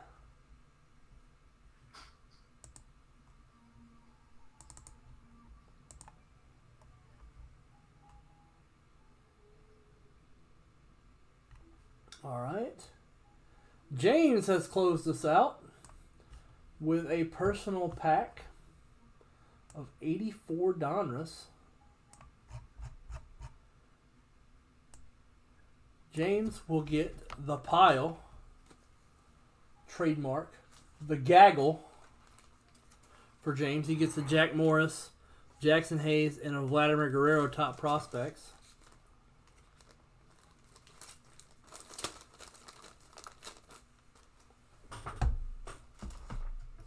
We'll bust his 84 Donruss and whatever else he wants. He also gets the next hit on the Mike Trout pile, which is a Heritage Decal Edge. That will also go to James. I want this stuff off my desk. I'm not even charging Leighton for it. I'm just sending it to you guys. Needs to get off my desk. Needs to go.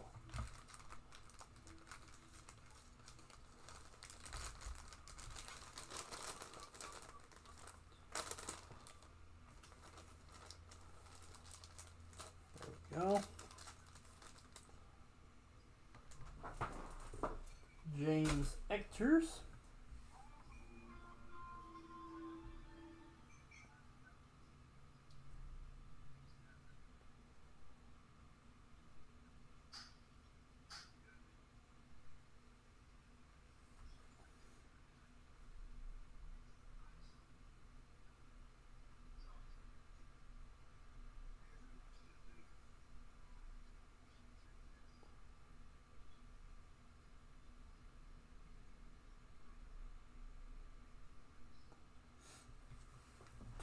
All right, James, let's do your personal pack real quick.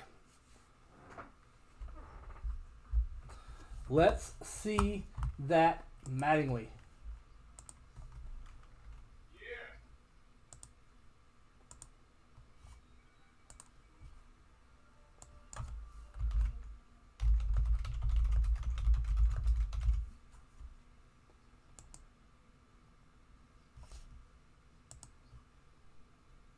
Finally see a Donnie. I would love it. Let's go here.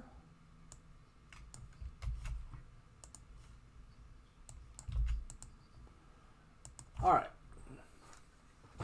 84 Donruss. Okay, we got 84 Donruss, pack 296. James, if you want to run it back after this, I do have another pack. Let's do it.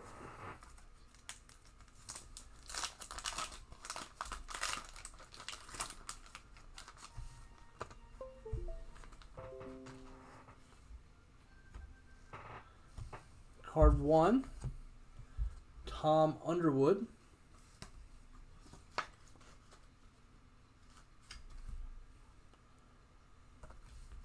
Card 2, Frank Viola.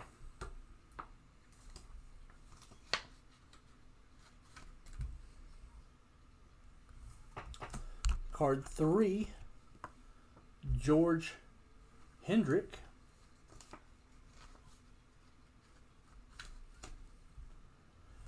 Card 4, Sid Fernandez, rated rookie, way off center, diamond cut. Larry Bittner.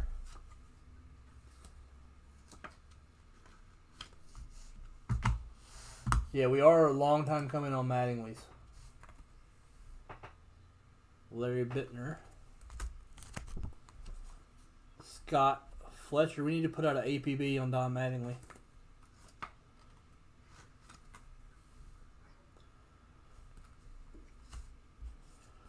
Brian Clark.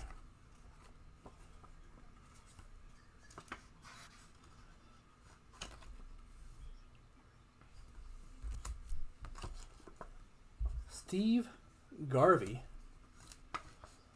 I just had an idea. What's your idea? What if we, as an organization, put issued warrants for certain cards' arrests? Yeah. So we gave you extra incentive when you hit like the Don Mattingly. If we put a warrant like what? Yeah, I'm gonna talk to Leighton about this. Yeah, hold on. Say it again. Warrant Pedro for what? Guerrero. If we said, okay, next guy to hit a Don Mattingly 84 Donruss, just as an example, gets a $100 break credit along with their hit. Gotcha. Dan Lordello. I'm going to talk to Leighton about that when I'm in New Jersey. Yeah, that's great. I'll be in New Jersey this weekend, so. I know. Dave Sachs. I'll be here working for you. Jose De Leon. No Mattingly in this pack. The search continues. I'm completely copying Grand Slam right now. Cesar Geronimo. Yeah. Have you met Ted? No, it's Lloyd Mosby, not Ted Mosby. I watch entirely too much TV. You do. I've seen 2, Fogel. I watch way too much like little kids TV. Like Paw Foley. Patrol, that type of stuff. I'm really up on Paw Patrol. Do you catch yourself like actually following it? Well, what I will do is I'll sit down like the other day when Jude wasn't here and I sat down to do some work and I wanted some white noise in the background. I realized that I never changed the channel from his channel for like an hour. So I was working and it was like Paw Patrol and Bubble Guppies. And then I think something else came on and I was like, oh yeah, I don't have to watch this right now. Do you ever like get into the plot? Oh yeah. All the time, dude. All the time. Yeah, there's not much I got of a into plot. Shazam 20 times more than him. Yeah, but Shazam's made for adults. Yeah, I know. But even other movies like that. But yeah, I find getting into it. Like I got really into what was one of the movies? Like I went to Hotel Transylvania or something. I thought that was great. Yeah, that's got some adult humor in it. Yeah, I got really into that movie watching it with him, some movies like that, yeah. But yeah, even the other day I watched Paw Patrol. I was like, all right, get him, Everest. Y'all better save him. I'm like, I don't even know what Paw Patrol is. Yeah, I don't have a bunch kids, of dogs, so. a bunch of dogs that saved the world, man. It sounds awesome. Like I'm gonna have to go. I'm gonna have to go watch some Paw Patrol now. Dude, Paw Patrol rocks. All right, let me make sure I get James Ector thoroughly dipped. He qualifies. James is no stranger to the dippage. No, he's not. He's been dipped before. He's been dipped in the waters of Lake Minnetonka. When I dip, you dip. We dip. Why don't you cool yourself in the waters of Lake Minnetonka, Charlie Murphy?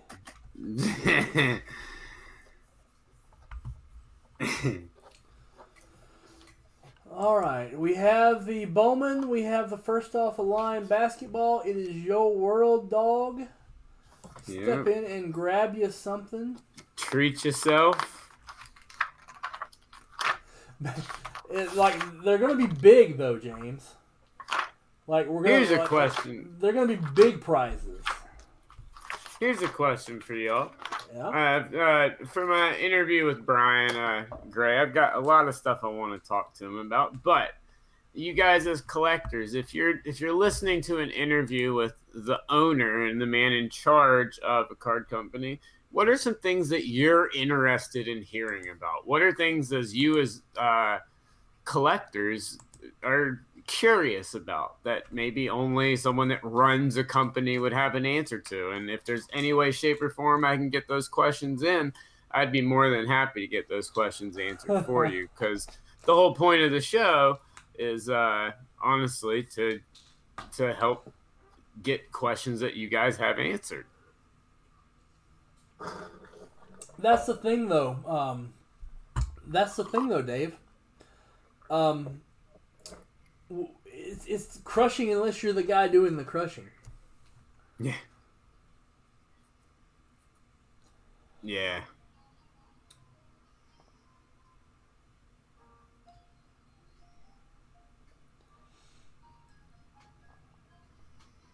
Leaf. Whoa! I don't think that's fair at all. Leaf really, yeah. Leaf is one of the more caring customer service.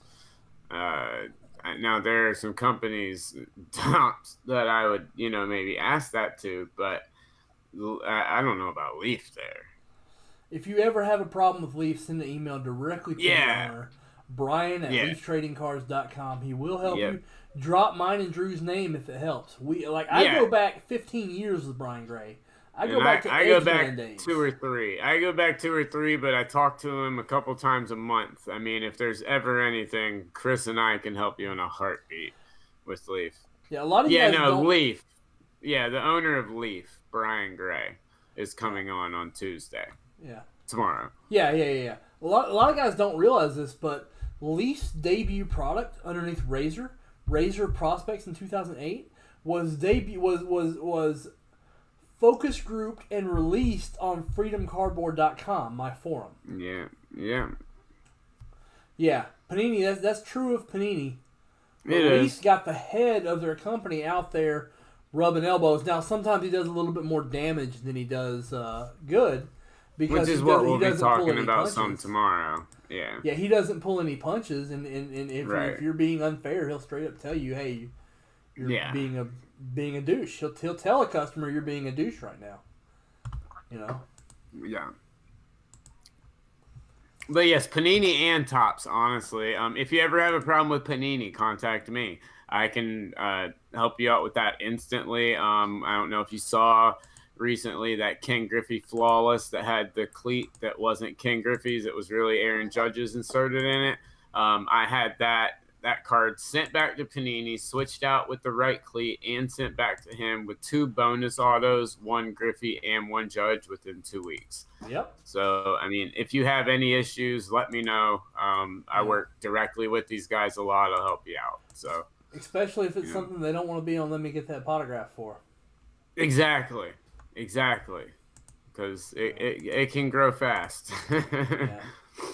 I mean, I own a large forum. Drew has his podcast. We're both admins in the biggest anti-scam group on Facebook. We can get things done. Yeah, absolutely. And I don't know if Drew might have told you this, but I also know everybody in the industry. Yeah, he definitely knows everyone in the industry, and he introduced me to about 3/4 of them, and I've kept up with him for the 2 years since he introduced me. So now I feel like I'm getting there, but this man right here has a relationship with all of them. Some better than others. Tracy Hackler has been been ignoring me here lately. Oh, I've been talking to him a lot just because he's working on. We're finally launching. For those that listen to Let Me Get That Potograph, we have this segment called Let Her Rip, where we talk about new wax, and we're finally getting the video version of the show put up, and so we're finalizing deals with Panini and a couple other companies to supply product for us to open for that show. So Yeah, I've been talking to Tracy a good amount. I don't know. Why don't he love me no more? I don't know, Tracy. I'll ask him. If you're watching, Tracy, I miss you and I love you. Come on, man. Now Tracy's one of those. I got Tracy's back. I think Tracy is a good man who tries to do the right thing, and ultimately, guys like him are good for the hobby. They are. They're great for the hobby. Yeah. They're absolutely. But I feel that way about Brian too, and people will argue to the death about Brian. But yeah. I'm on the pro side of the Brian Gray fence. I really like him. Me too. Me too. So. I said it on when Sports Card Nation kind of bombarded me with that interview or something and tried to get me to, like crap on him real fast. That the first thing, like I reiterated 5 or 6 times, like, look, I'll answer the question you're going to ask, but I'm going to reiterate, like, every dealing I've ever had with Brian has been top notch. Every conversation, even when they started out maybe not as pleasant or he wasn't happy with something I said, within 10 minutes we were having an hour-long excellent conversation. Like, he's a wonderful guy, and I have nothing but great things to say about him. Like Brian's a great dude. Okay, we're going to start off another bounty to close something. Fernando Tatis Jr., Bowman's Best Refractor, is on the pile, along with the next hit up in the Mike Trout. I got 84 Donruss if you want to take another swing, James.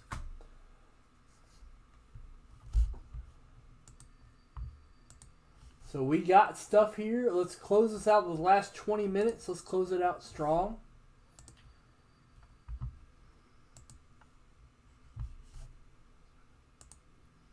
Then we can all go watch the national championship game, and you can talk about it tomorrow with J5 and let him know. That's right. J5 will be live tomorrow. This weekend is going to be a flurry. We may be live like 16 hours a day this weekend. Cool. Vintage Break South? Between Vintage Breaks, there is no Vintage Break South necessarily. Drew, I have to discuss with Leighton when we're bringing you in. We definitely will. Okay. But Vintage Breaks is going to be open. It's just going to be part of. There's no like distinction between the South and the North because we're all going to be in one room. Yeah. I also have a bunch of IT stuff. Like I have to re-network their entire office. Their local area networking is really bad, and I have to fix it. So nice. One thing I'm going up there for. Very nice. Sweetness. Wow. Yeah, they just sent it back.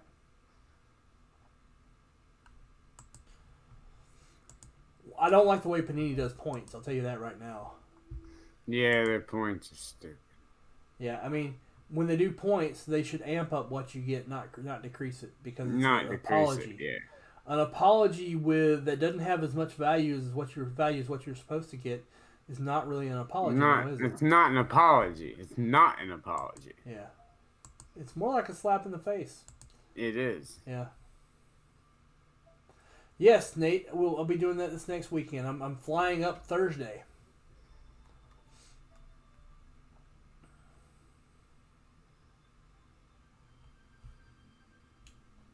I'll be flying up north on Thursday. Feeling good on a Wednesday. No. This will be my 4th trip up to Vintage Breaks. I used to go up there to fix things every time they'd break something. Eventually, they quit breaking things.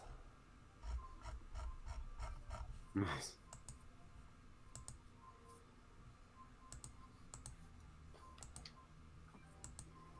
So while I'm live up there, I'll have access to the full product line. There you go. Well, y'all, you got about 17 minutes left to let me know what player you will be, who you think's going to be taking off this year in the NFL.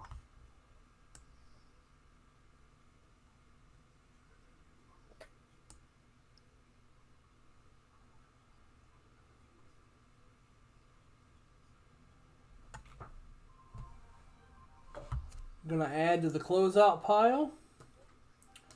We're going to add a Pete Alonso update all-star rookie. So we got Tatis and Alonso on the pile right now.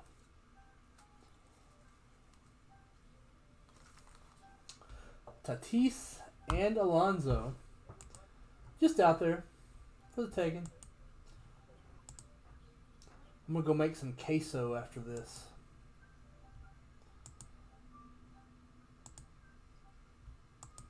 Nice. I'm going to heat up some white American cheddar with some skim milk. Dice up some fresh jalapenos. And have some tortilla chips. That's what's nice. That's my game day snack for me and the wife. She Absolutely. doesn't know I'm going to do it yet, so she's probably in there. I already got her a snack, but that's all right. She can double up. National championship game. It is. It absolutely is. Also, I might throw some wings in the air fryer. I don't know. The world is my oyster. I got an air fryer. I bought it at a yard sale. I go to yard sales. Don't judge me. But it's like they said, hey, this air fryer is broke. The power will flash on, but it won't stay on. So I know a bit about circuitry, and I'm pretty good with the soldering iron. So I figured, hey, if it's a power problem, I can fix it. So I bought it, and I brought it home, $5. It's a $150 top-of-the-line air fryer. And I start realizing this is not a power problem at all. What happened is the basket that slides in the front was warped. So you would push it in, and it wouldn't maintain the seal. So the sensor said, hey, the basket's not in place. I can't turn on. So I put it on my vise. I straightened it out, and it pops in, pops out. Wow. So it was a very easy fix. Like, people don't even try to fix stuff anymore. Right? Yeah, I know. That's very true. That's very true. All right. $15 bonus at 50. There's still some time to get in these. We will send these up north when they don't fill here. Nolan Arenado, Juan Soto, Gleyber Torres, Ohtani updates. The Nolan Arenado is a Bowman PSA 10. $50 bonus, a Juan Soto Topps Chrome update PSA 10. $100 break credit and a Nolan Ryan Sweet Spot 3-color patch. Bounty on Prism first off the line is the NCAA Zion Blue Prism. Garbage Pail Kids. I really want someone to snap them and fill those. Yes, 2 spots left. Each spot gets a Zion NCAA Prism. Yeah, that's so cool. I want that. I bet it better be while I'm on here. So I want to watch this. I don't know. I'm not taking any inventory up north with me, with the exception of maybe the Bowman Heritage. Yeah.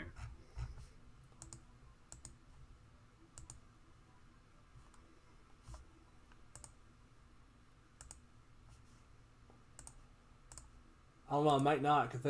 I better take the Bowman Heritage. If we can sell it, it would be good to sell it. Yeah.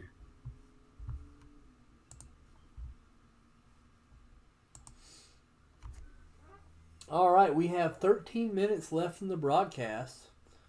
Let me give you an interesting stat over the next, because after I've adjusted my settings, I have had not 0%, 0 total drop frames. Boom. In the last 2 days.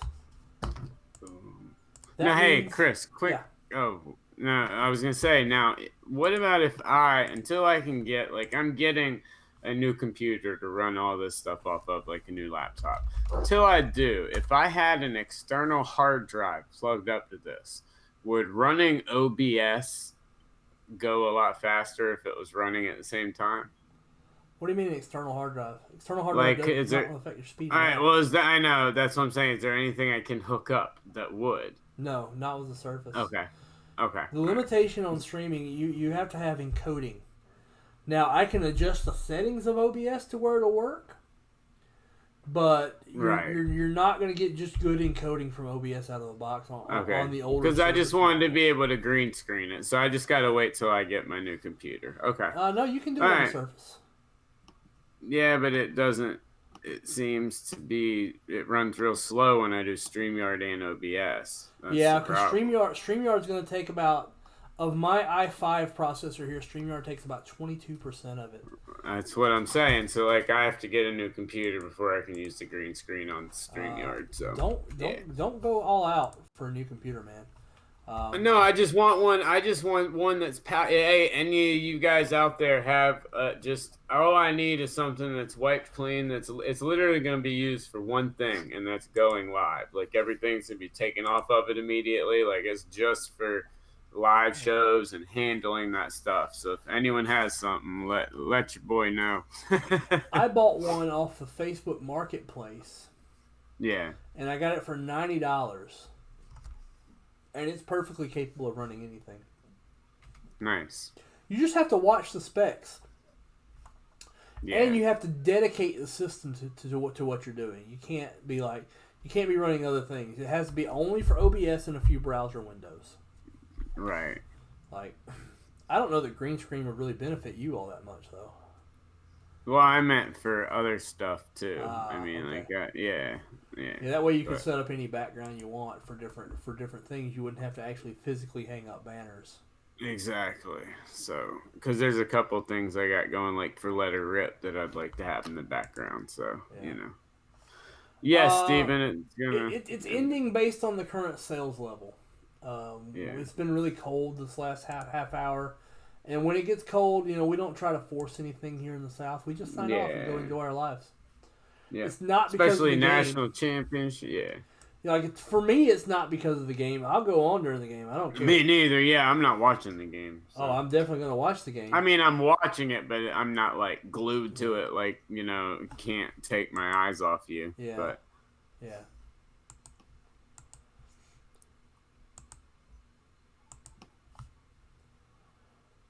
Very true.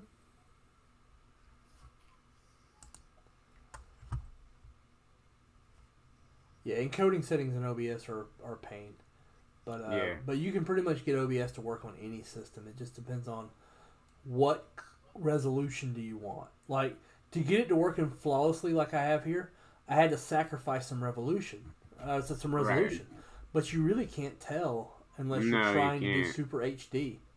Right. Remember, most of these people are watching this on a phone. Exactly. So Super HD is not that big of a deal. No, it's not at all. Especially, what do you need Super HD to see this face?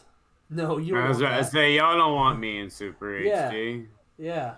All I'd be doing would be apologizing to you guys, and I don't want to do all that. Yeah. I'm with you there, my friend. Checking sales. Jeff Franklin has got... Hey, Jeff Franklin is my man. Jeff Franklin just bought the last 2 spots in Garbage Pail Kids.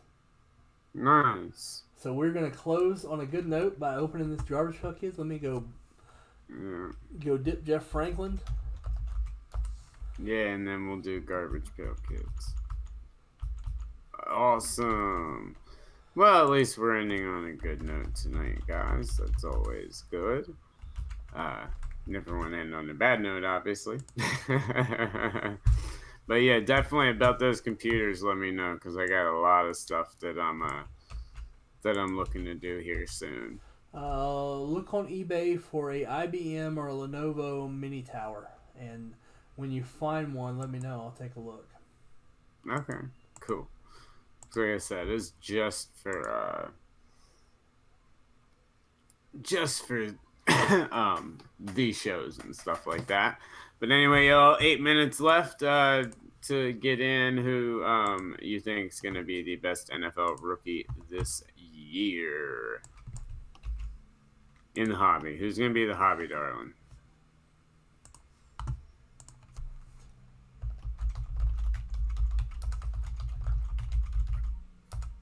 Actually, I don't know how much of the game I probably will get to watch because Jude will be coming home. I'll probably watch something in bed with him unless he goes to sleep early.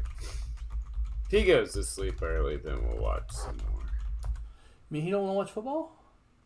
Yeah, he will. It's just sometimes if he's sick and pouty, he might want cartoons, but he might actually want football. Normally, he wants football, but who knows what mood he'll be in. Michael Rafferty, your Trout is a tribute, and you get the Alonso.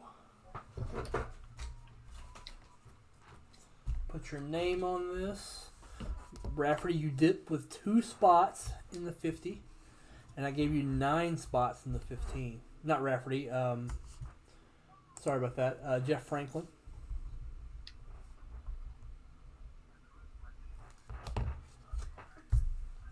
Jeff Franklin, I'm putting your stuff up here. And we hit a bounty. We hit a bounty. You also get these 2 Zion Williamsons. Wow, you racked up on that because you also get the Zions. Nice. These yo Zions now. Them's ain't my Zions. Them's is yo Zions.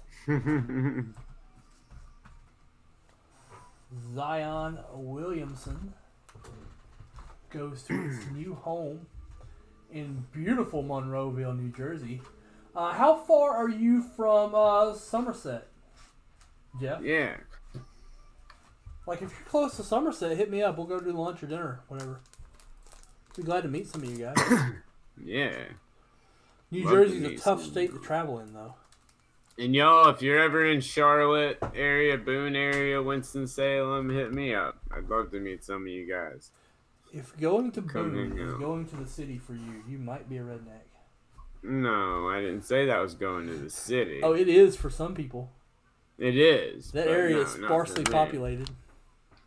That's very true, but no. Charlotte, Winston, any of those areas, hit me up. Or if you want to go to the boonies, I'm right off the highway, so you won't get, like, shanked or anything. Okay, let's do this.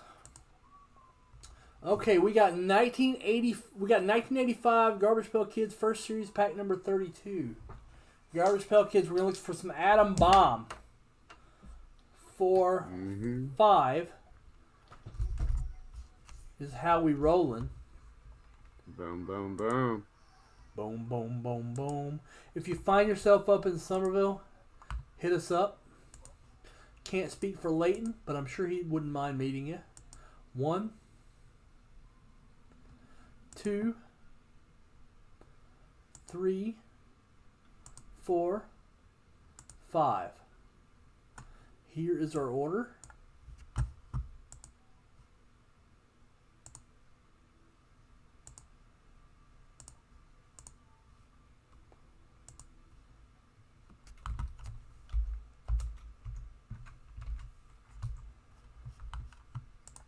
Copy this over.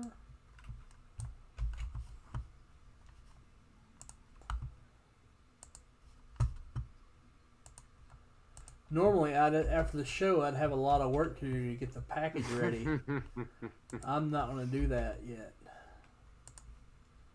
I'm going to do that later, and I'm going to watch the game. There you go. I don't blame you. Here we go. Why did it do that? Oh, because I copied and pasted from the wrong source.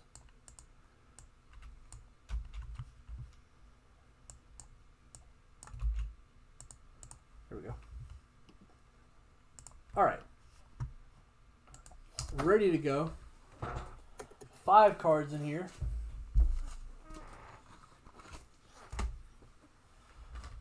$0.25 cheap. Go. I love these cards. Oh, so awesome. I've been I told you right when I started here with you, I couldn't wait for this pack to be open. Card 1. Mm-hmm. Slimy Sam. Nice.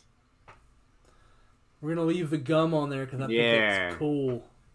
No, you leave the gum for sure. Card Dude, 1. that is awesome. Slimy Sam. I love Mommy while he's eating a fly. It's so awesome. Yeah, this is your boy when he had the flu. He's Slimy Sam. Yeah. Card 2, going to Jeff. Swell Mel.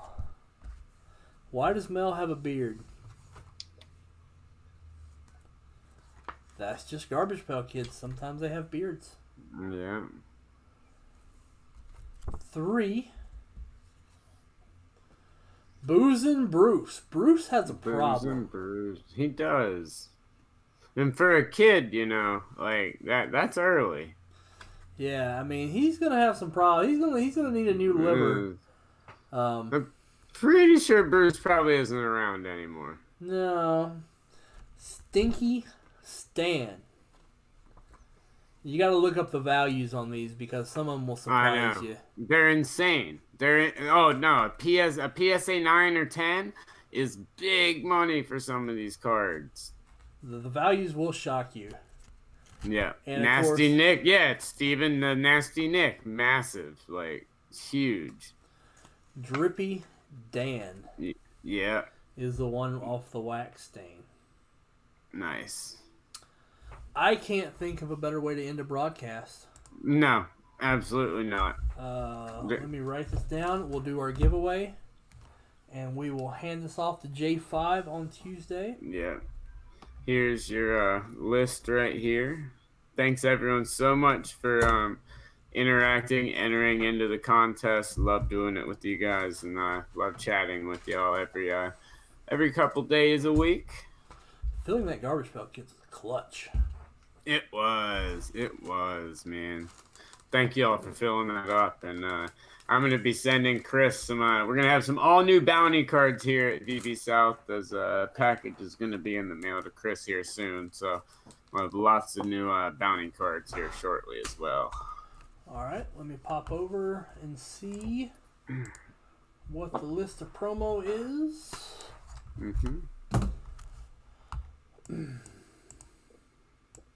And if anyone does want to check out Let Me Get That Potograph, like I said, the episode will be out on Wednesday. You can follow us pretty much anywhere at LGTP Podcast, or just type in Let Me Get That Potograph, or just Potograph, and you'll find it. But we're on iTunes, SoundCloud, Google Play, Podbean, Stitcher, all that stuff. Please check it out. From experience, people pretty much only use the iTunes. Night, Nick. Hope it's a good one, bro. Thanks, Jeff. Have a good one.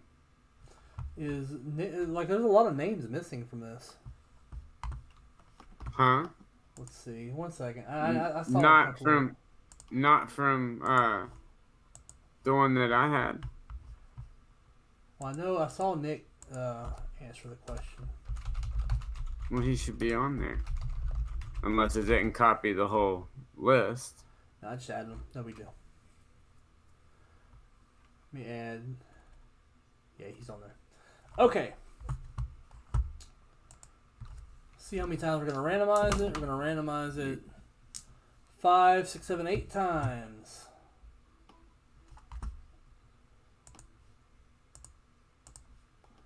1, 2, 3, 4, 5, 6, 7, 8. Nate Wise. Congrats, Nate. I will get that out to you. Congrats, my man. Once again, y'all, thank you so much for joining, buying in, and buying that Garbage Pail Kids while I was on. Because I really wanted to see it. All right, Nate, look in your email for that. We're going to sign off, and we thank you guys for watching. Yes, y'all have a good one.